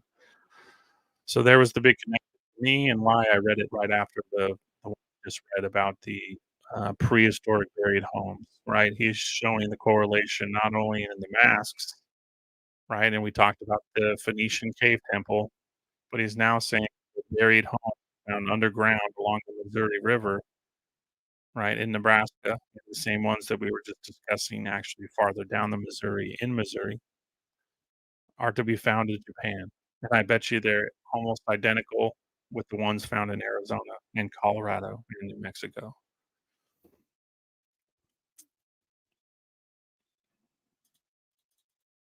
This is the Birmingham Herald, 1924. We're starting over here. Aztec culture relics found on Missouri soil. Evidence seems to link mound builders with Central Americans. I just finished one of my Lemuria videos, and in this one, which will be available to everybody here in about a week or so, they make correlations to mounds found on the Pacific Islands with the mounds of the Mississippi Valley in Central America. So again, this race, found all over, even all the way out in the Pacific Islands. While American archaeologists are now practically unanimous in the belief that the great prehistoric mounds, which have been found scattered widely throughout the Ohio and Mississippi valleys and Gulf states, were the works of the Aboriginal Indian tribes rather than of some mysterious vanished race. Now, again, tie this in with what we've been discussing. Every now and then, some discovery is made that tends to raise doubts as to the finality of this conclusion. Missouri was a prolific field for the mound builders. Thousands of mounds have been located within the present borders of the state. All the indications seem to point to the probability, if not absolute certainty, that these mounds were either the burial places or observation mounds of the Aboriginal tribes. Yeah, and we know that they go far, far deeper. Yet the origin of the serpent mounds and other mounds made in the shape of animals in the Ohio Valley, indicating a certain artistic culture, is not so easily accounted for. Some of the pyramidal shaped mounds found in the Gulf states, notably the Una mound in Mississippi, sacred to the ancient Choctaws, seem to establish a suggestive connection with the Aztec races in Mexico. Now, if you go back to my Anomalous America, Texas, we uncover a pyramidal mound covered in advanced stonework with evidence that they were using metal saws to cut stones, and we found mounds that were covered in petrified skulls. So there's obvious connection to advanced pyramidal constructions. We have pyramids all over America. People think pyramid, they think Giza, but there's a far older representation. The migration legend of the Choctaws traced their origin habitat to Mexico. So what's funny about some of the Mississippi tribes is they show a kind of dispersion from Mexico when the Spanish invaded. There were a lot of tribes that were allied with Montezuma, and even the Seminoles have stories of this, the migration from what we would call Mexico after an invasion from evil people across the seas, Cortez. But we're going even farther, right? We're trying to go back layer by layer, so to say.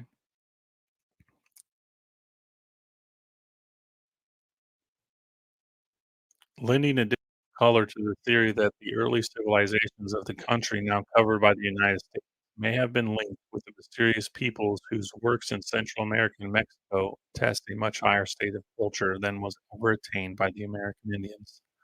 Comes the recent report of discoveries of Aztec characters on rock wall state of Nevada. So we covered that in that episode quite clearly. These markings resembling Egyptian hieroglyphics and showing kinship with the stone carvings of Central America are considered of importance by archaeologists as they are the first to be discovered so far north in the territory of the United States.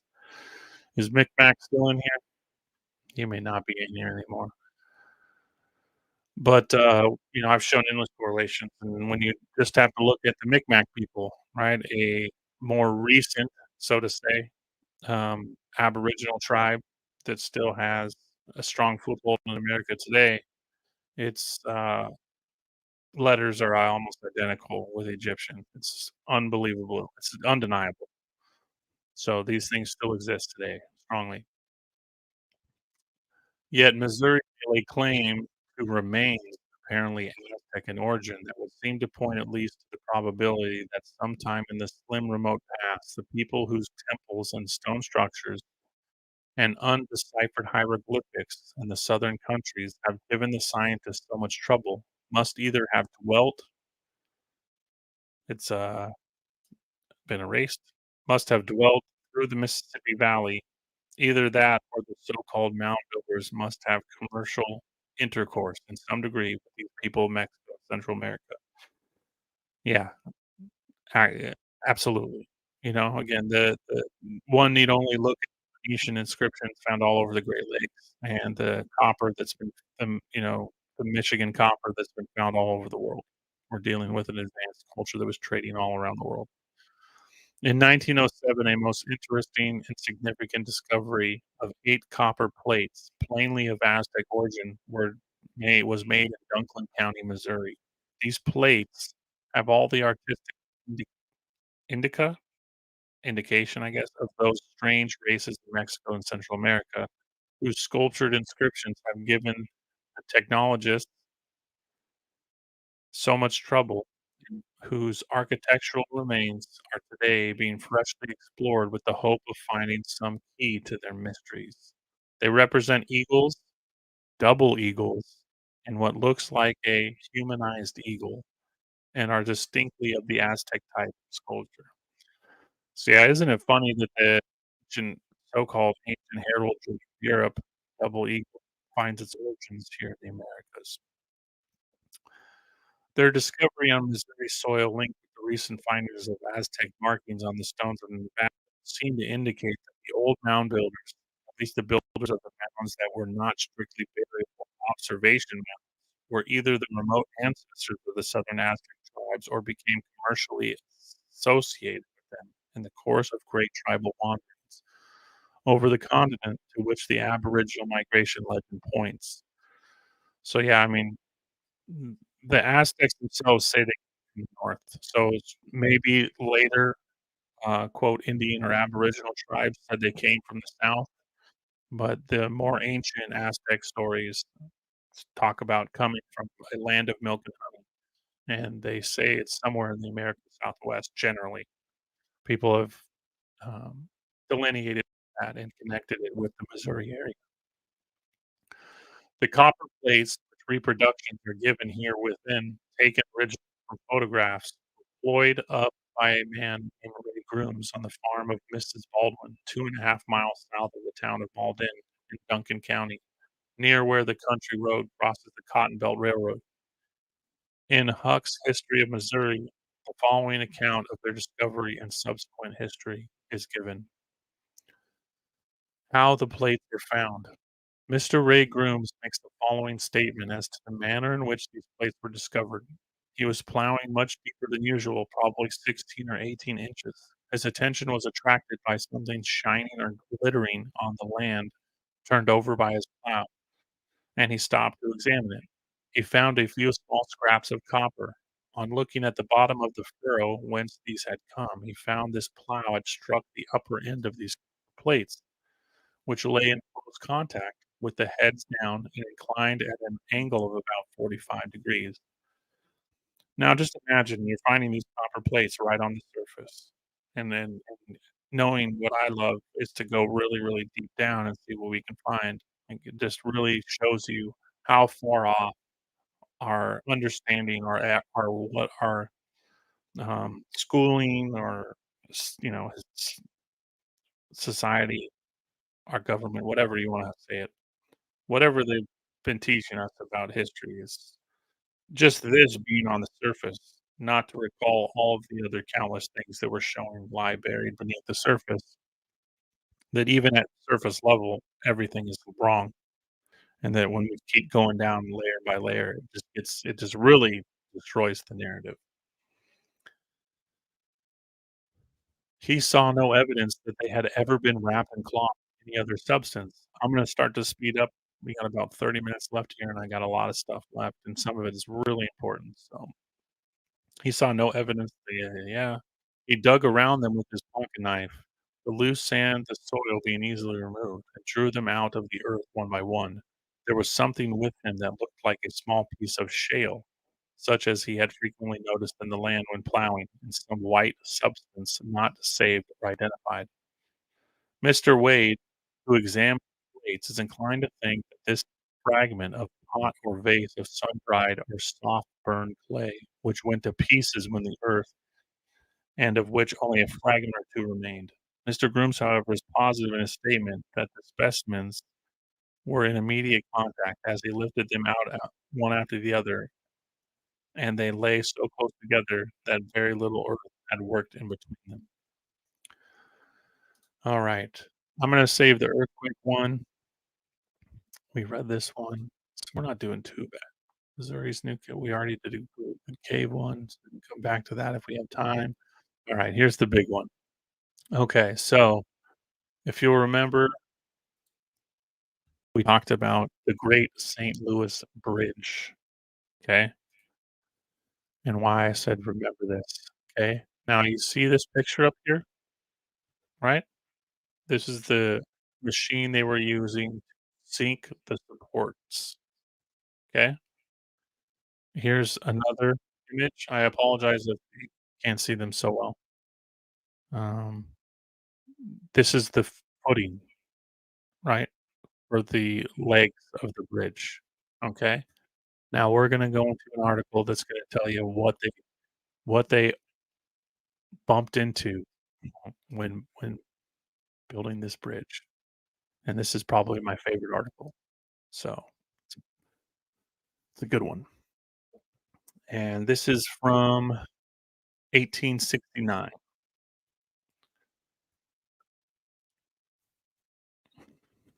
Astounding discoveries.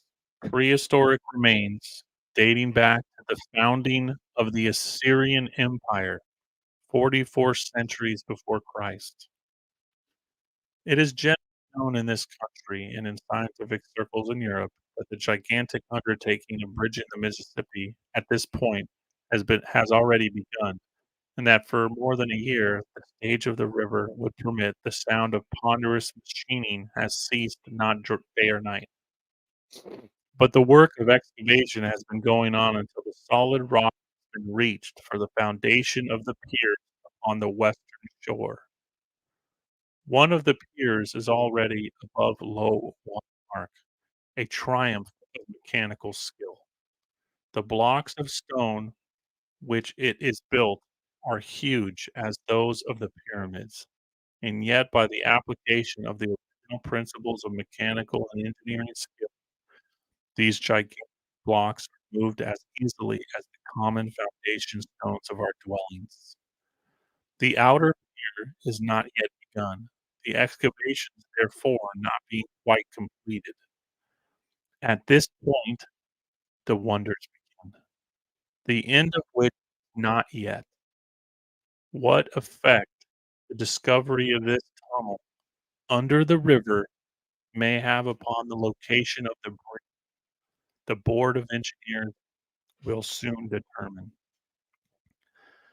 About 4:30 PM yesterday, the workmen engaged in blasting the rocks in the bottom of the excavation for the foundation of this pier discharged an extraordinarily large blast of powder, when immediately after the report a strange phenomenon presented itself.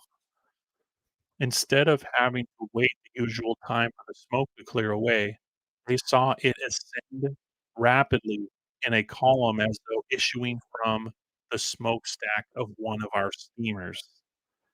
This soon cleared, found that a steady amount of air with a strange damp odor was issuing from the cavernous excavation, showing that the opening had been made in some unknown subterranean passage. Upon descending to the bottom, the usual mud and water had disappeared in a dark, deep opening in the rock about 10 feet in diameter, made by the last discharge of powder. Ropes, ladders, and torches were immediately procured, and careful exploration begun.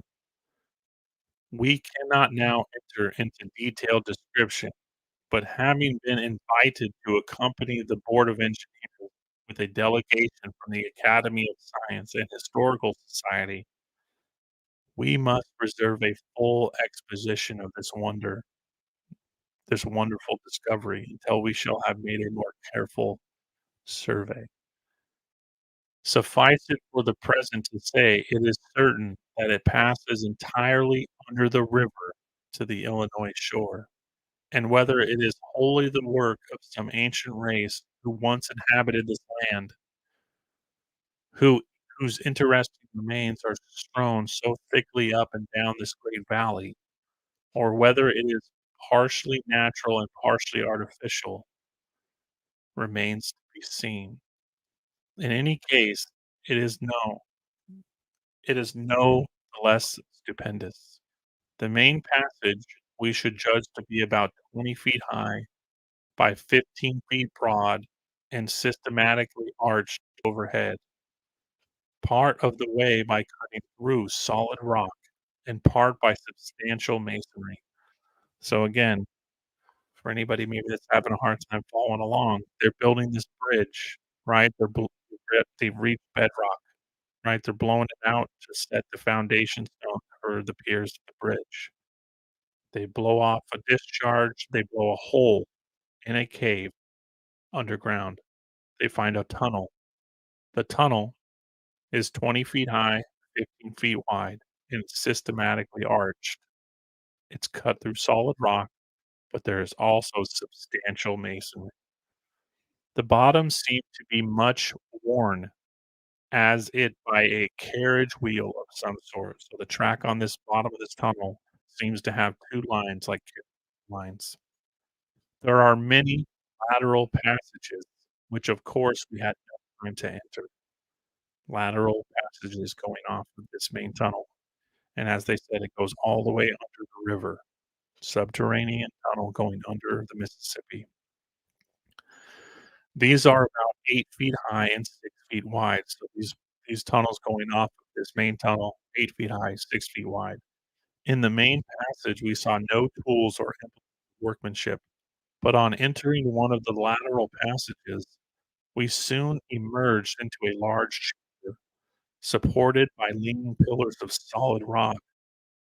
When the chamber was excavated, around the wall of this chamber, there were what seemed to be niches closed with close-fitting slabs, each slab covered in inscriptions in runic uniform characters, which to our eyes bore a marvelous resemblance to those upon the slab in the mercantile library which was brought from the mines of Nineveh. What?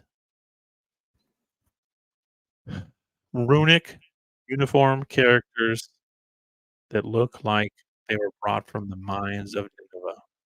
Between the niches were projecting pilasters which draped Abyssinian or Egyptian heads, which presented a most impressive and awe-inspiring effect as they were illuminated by the torches. Those sweet, sad faces looked down upon the ancient ages like the souls of the departed. One of the passages opening on the north side seemed to follow the course of the river, and it is believed extends to the great mound now being removed by the North Missouri Railroad, which was the theme of much interesting remark at the last meeting of the Historical Society.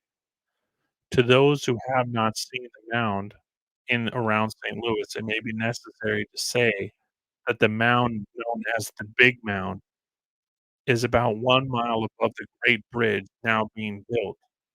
The mound, known as Monk's Mound, is on the other side of the river and is but one of a continuous chain of mounds extended from the river to the bluffs a distance of 9 miles. It is conjectured that the tunnel under the river and the mounds are intimately connected, and that there was in ancient times an opening through the mounds from this subterranean highway. What? What? Wow.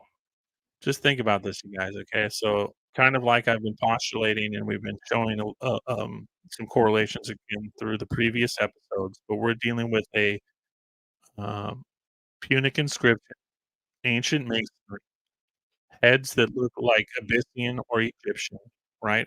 Now, kind of correlating with writings from the mines of Nineveh, a subterranean underground tunnel system that connects not only under the river and to the mounds in St. Louis, but to Monk's Mound. And they didn't have time to explore the tunnel, but they conjecture it goes from under the Monk Mound into the mountain. So we were discussing the 300-mile-long cave system in the Ozarks, and as I've been postulating that many of these deep underground military bases are just refurbished old world subterranean realms, and that these mounds, these really big ones, they weren't burial chambers, they were buildings, and that they were connected by tunnels underground that went under the Mississippi even, and they went all the way into the, bluff system, miles and miles and miles away. A subterranean highway. So the mounds in ancient times were like buildings on top of this subterranean highway. Of course, every scientific man is in a perfect fever of excitement at these grand discoveries, which seem so full of promise to archaeological and ethnological inquiries after truth.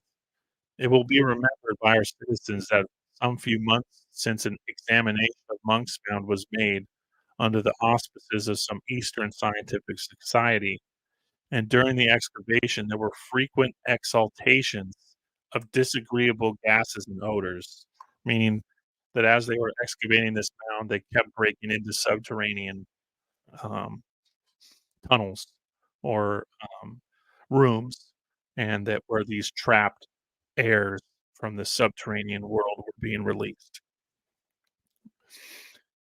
Yet we will not speculate, but wait in almost breathless suspense for future development. As we return from our hasty examination, passing through its plastered hall above described, we observed a descending opening about 7 feet high by 3 feet wide. Following this, in its windings about 50 yards, we came to a flight of 41 steps, ascending which we found ourselves in another chamber of wonders. Oval in shape, about 7 feet long, 20 feet high, 3 feet wide, the walls of this last chamber were sculptured in magnificent bas relief and runic inscriptions. Professor Baccio, the learned Sanskrit of the university who was with us, has taken upon himself the task of translating the inscriptions. Now, interesting, right? This guy's learned in Sanskrit, but they're talking about runic inscriptions. On the meaning of some of the words in the colossal sculptures, he already speaks very confidently. One of the magnificent groups, he is certain, is intended to represent Aharsis Aharhurus crowning Queen Elizabeth. What?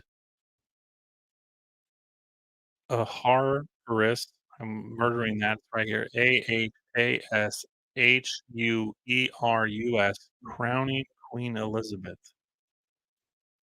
And another group of colossal figures representing captives following the car of a victorious conqueror are portraits of Luke, Deuteronomy, and the friends going into captivity. This remarkable discovery, following so quickly the ones at Rock Island, which that is a crazy one. We'll get into Rock Island for future anomalous episodes, but it'll blow your mind. More Egyptian artifacts found in will awaken the interest throughout the world. It is very desirable that the savants into whose hands the rich treasures of the Rock Island discovery has fallen will send representatives here so that we may capture notes, for it is impossible that both of these wonders and those discovered here were the works of the same ancient people. So yeah, unbelievable. Probably one of my favorites there. Um, just crazy. Um, let's see if we can. I'm gonna try and pull up my Rock Island video. Or this is from New York.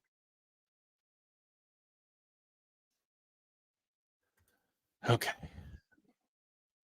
this is from New York, and it'll be in my New York episode. Oh man, it's a big one. But since he mentions it, it is noting. Basically, the authors are stating that. So this is from 1869, almost just a few years apart.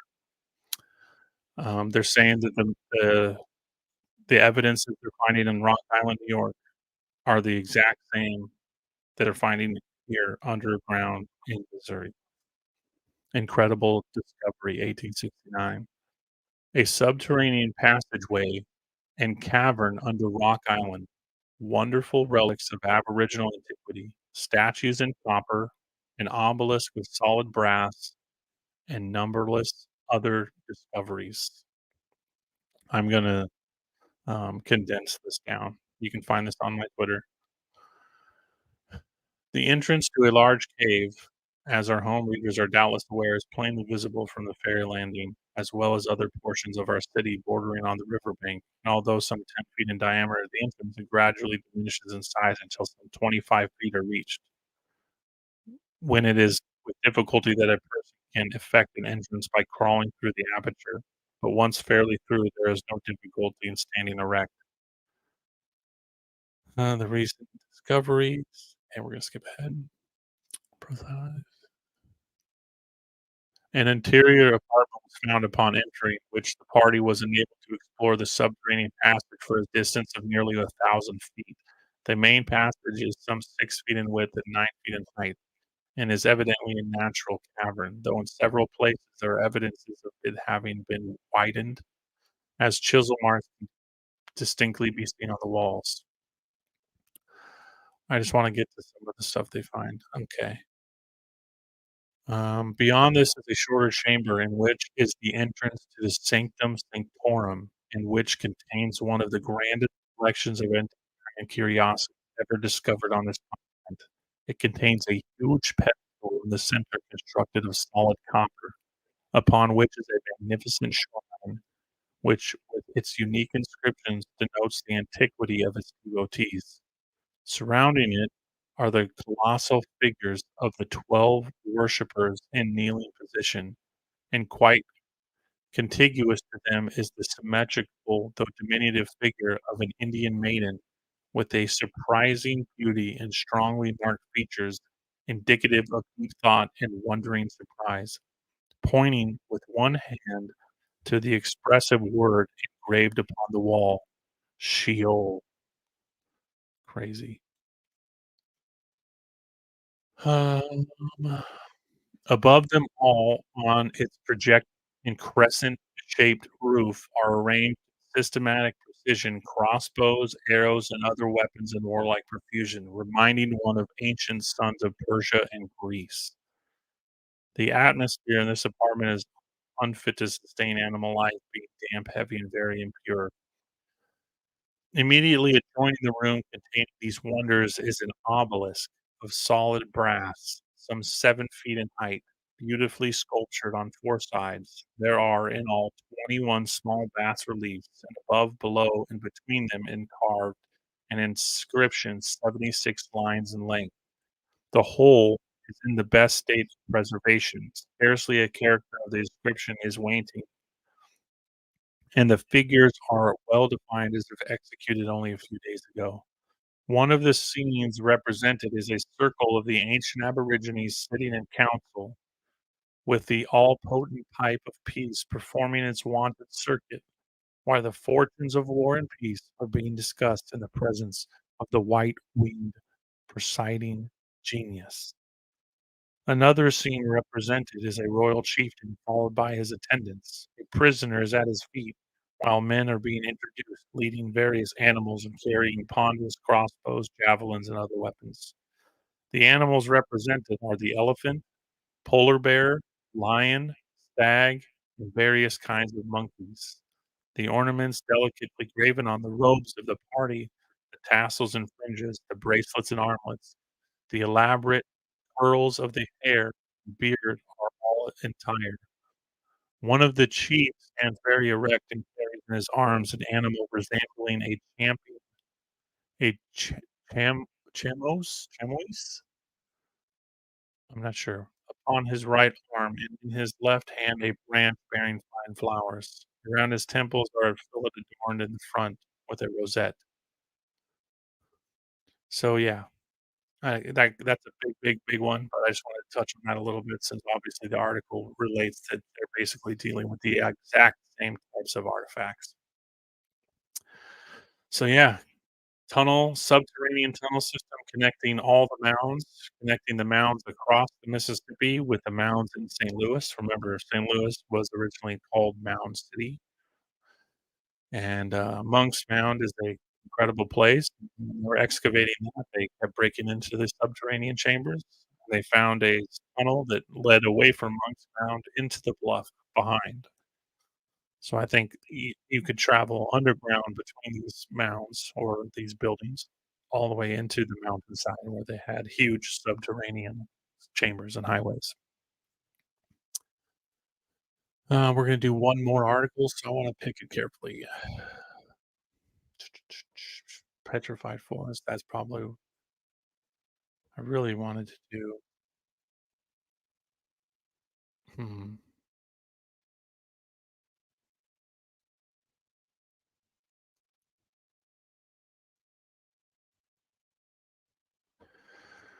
I wanted to do that. There's so many. Okay, we'll touch on the petrified forest for a second, then we'll go back into the, ancient remains of a city. Petrified forest, 1830. One of the most curious mineral discoveries of the present day is the petrified forest on the Missouri River. A letter to the editor of the Illinois magazine states that the petrifactions of stumps and limbs of trees are abundant for the distance of 30 miles over an open prairie on the western banks of the Missouri. The topography of this section of the country is hilly and much broken into deep ravines and hollows. On the sides and summits of the hills, at an elevation of several hundred feet above the level of the river, and at an estimated height of some 1,000 feet above the ocean, the Earth's surface is literally covered with stumps, limbs, and roots of petrified trees, presenting the appearance of a petrified forest, broken and thrown down by some powerful convulsions of nature, and scattered in all directions in innumerable fragments. Some of the trees appeared to have been broken off and falling close to their roots, while others stand at an elevation of several feet above the surface. Some of the stumps, when measured, proved to be upwards of 15 feet in circumference. As these formations are supposed to be produced by the agency of water and of mineral substance, it is natural to conjecture that this region must, at some day, been submerged in water. But when? Are they antediluvian remains? Or was this region covered at a period subsequent to the general deluge? They must have proceeded from such causes, unless it is granted that petrifaction may be produced by the simple action of the atmosphere. Yeah, they can happen instantly, and they certainly can happen slowly. Petrifactions can be very slow. Petrifactions can happen in a second. With the right voltage and atmospheric conditions, all organic life can be petrified in literally The stories of, Medusa, right? Pillars of salt. These biblical stories are a nod to this. And there's plenty of scientific proof out there. Microwaves and all these things can petrify all kinds of things. Organic material can be turned into rubies and opals and all these things in an instant. A petrified forest, a vast wilderness changed to stone. Was it the gradual work of ages? And did the hand of gray-headed time deposit the stony particles in the grains of the wood, sand by sand? Or was it rather an instantaneous transformation from vegetable life to mineral death, like the sudden change of Lot's wife into a pillar of salt?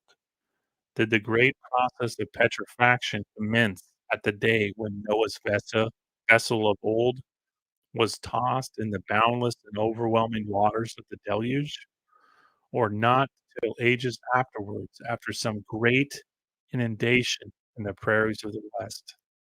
Has there ever taken place in those extensive regions some mighty, unrevealed flood, laying waste the fair hunting grounds of the wandering aboriginal, sweeping away his cabin on the hill, compelling him to trust his life to his birchen canoe, destroying the buffalo and the mammoth, uprooting forests and tearing them limb from limb, and plunging all nature into chaos? Could these things be, and if so, may not an all-wise providence direct their reoccurrence? A beautiful object must be that petrified forest, either when the midday sunshine sets its diamond particles in a blaze, or when the twilight colors it with a rosy flush, or the moonlight endues it with a marble-like whiteness. You might fancy yourself in Aladdin's garden, but that the trees themselves, as well as the fruit, are like diamonds and precious stones. You might fancy yourself in a winter forest of New England, whose mossy branches and trunks are heavily crusted with ice and sparkling snow. You might fancy yourself among the sperry grottos of fairyland, but there is little need for the exercise of fancy when it can hardly surpass the simple and substantial fact. What a scene for the pen of a Byron or a Scott! A vast forest which is inhabitant, savage man, beast, and bird, at a moment transformed and petrified. Animated nature changed into inanimate matter, life to silent and unchanging death. That's a fantastic one. You know, it's hard to find good petrifactions from that old of a date, 1830, we're almost 200 years ago, guys. And just the verbiage that this author's using is really powerful. We've shown extensively that these petrifactions exist, where you have whole fruits, whole people, whole cities being petrified in an instant, and some of these fruits are giant. If you will remember my petrified, coconuts found in Arizona, they were 3 times larger than normal.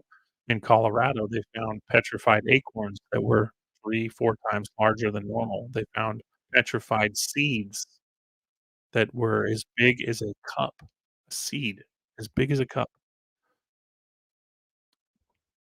Yeah, so the petrifactions is really important.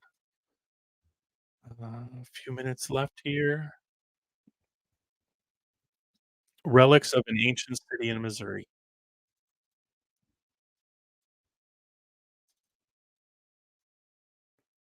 I'll do a separate video on this earthquake, along the Mississippi, because it's fantastic, but it's a long one. So stay tuned for that.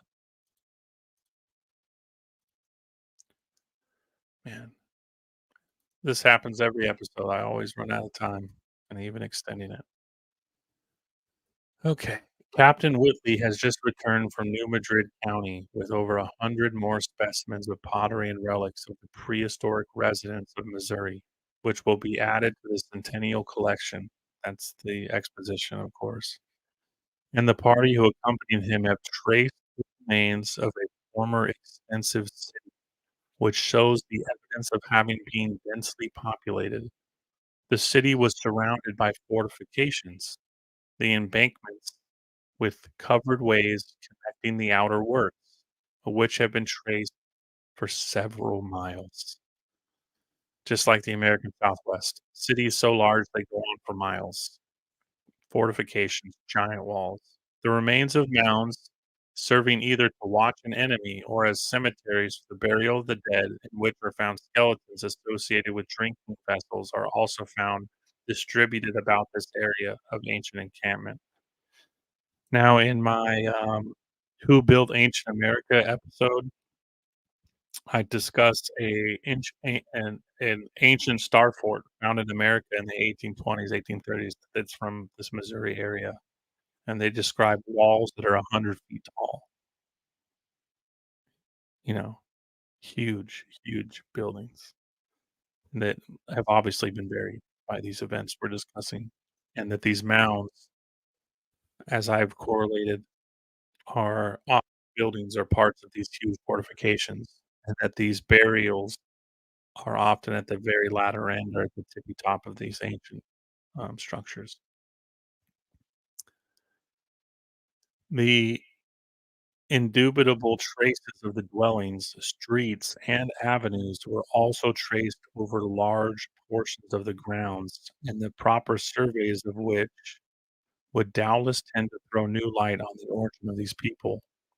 The houses are quite small, from 8 to 12 feet in diameter, and located about 10 feet apart. This is just like a normal city. They existed in regular rows with streets and avenues running through the city at right angles and at proper distances apart. The foundations of the dwellings, if not the entire structure, were made of a kind of adobe brick of a red color, like modern brick, but of a coarser material. The brick specimens of which were brought up by Captain Whitley have transverse holes passing through, supposed by some to act as ventilators to the dwellings. As the bricks being laid flatwise in the wall, the sides of the house would be thereby pierced with a multitude of holes for the admission of the outside air. Another and more probable theory is that the bricks in a malleable state were pierced with round sticks for the more readily handling and burning, and the sticks having burned out, leaving the impression of their form in the shape of a hole.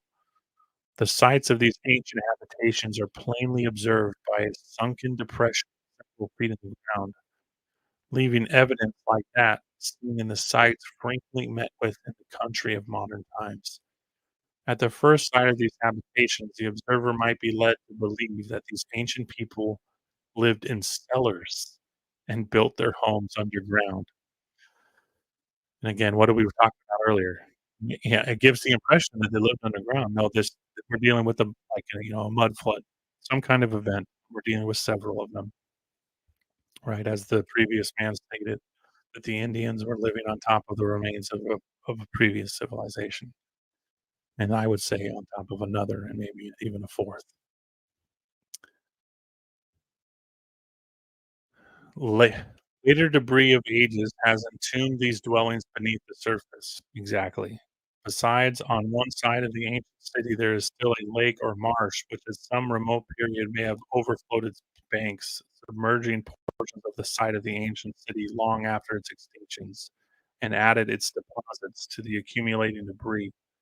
The site of the city is now covered with trees, mostly oak of an ancient growth, showing that thousands of years have rolled around before the handiwork of these early Missourians was exhumed for the exhibition at the centennial. The pottery brought up here this time by the indefatigable antiquarians, some of which was taken out on Saturday last, consists largely of drinking cups, culinary utensils, and bottles of gourd shape. There are also ruled trowels and tools used for fashioning and ornamenting the pottery, and what ones for shaping whetstones for shaping the stone axes and other instruments in use. But the fantastic characters, the ornamentation of the vessels is what strikes everyone with surprise. There are very accurate figures of fish, frogs, hedgehogs, and such animals that existed at that time. Besides, among the pheasant tribes are the goose, duck, owl, and probably the rooster. There are miniature busts of male heads carved out of clay, representing a type of face more resembling the ancient Asiatic race than the modern American Indian. Remember connecting the Asiatic articles earlier with the subterranean dwellings resembling very much the subterranean dwellings found in Japan. But furthermore, careful inquiry is necessary before coming to any conclusion on this point, which would tend to settle the origin of the early builders and tactics of the state.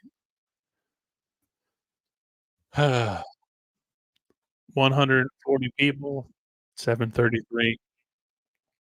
Thanks for joining me today, guys. I'm gonna wrap it up there. Um, maybe I'll do a little part 2 because I have at least 5 or 6 more that I wanted to go through. I'm gonna at least do one more for the earthquake article because, man, that is what a story. It'll blow your mind. And that's from 1811, right? You know, the 1812 event in New Madrid. These were all interconnected. They were aurora borealis being seen all along the East Coast and along the Missouri in 1811. And, as you know, maybe not as you know, but as I've said several times, these aurora events tend to take place alongside with electrical discharge events that can, trigger not only volcanic reactions, but seismic. And comets, are closely related to this. So, yeah, thank you so much for being here. Um, looking forward to seeing some of you later today, hopefully. Radium show later today, August 8th. Hope you enjoyed some of these, crazy, mind-blowing articles here, and, as always, thanks for starting your day with me, and look forward to, seeing you guys next week. Anomalous America episode 15, Tennessee, next Tuesday. So, yeah, stay tuned for the video later today and, this earthquake video here, and, look forward to seeing you all again soon. Appreciate you guys. Have an absolutely wonderful day.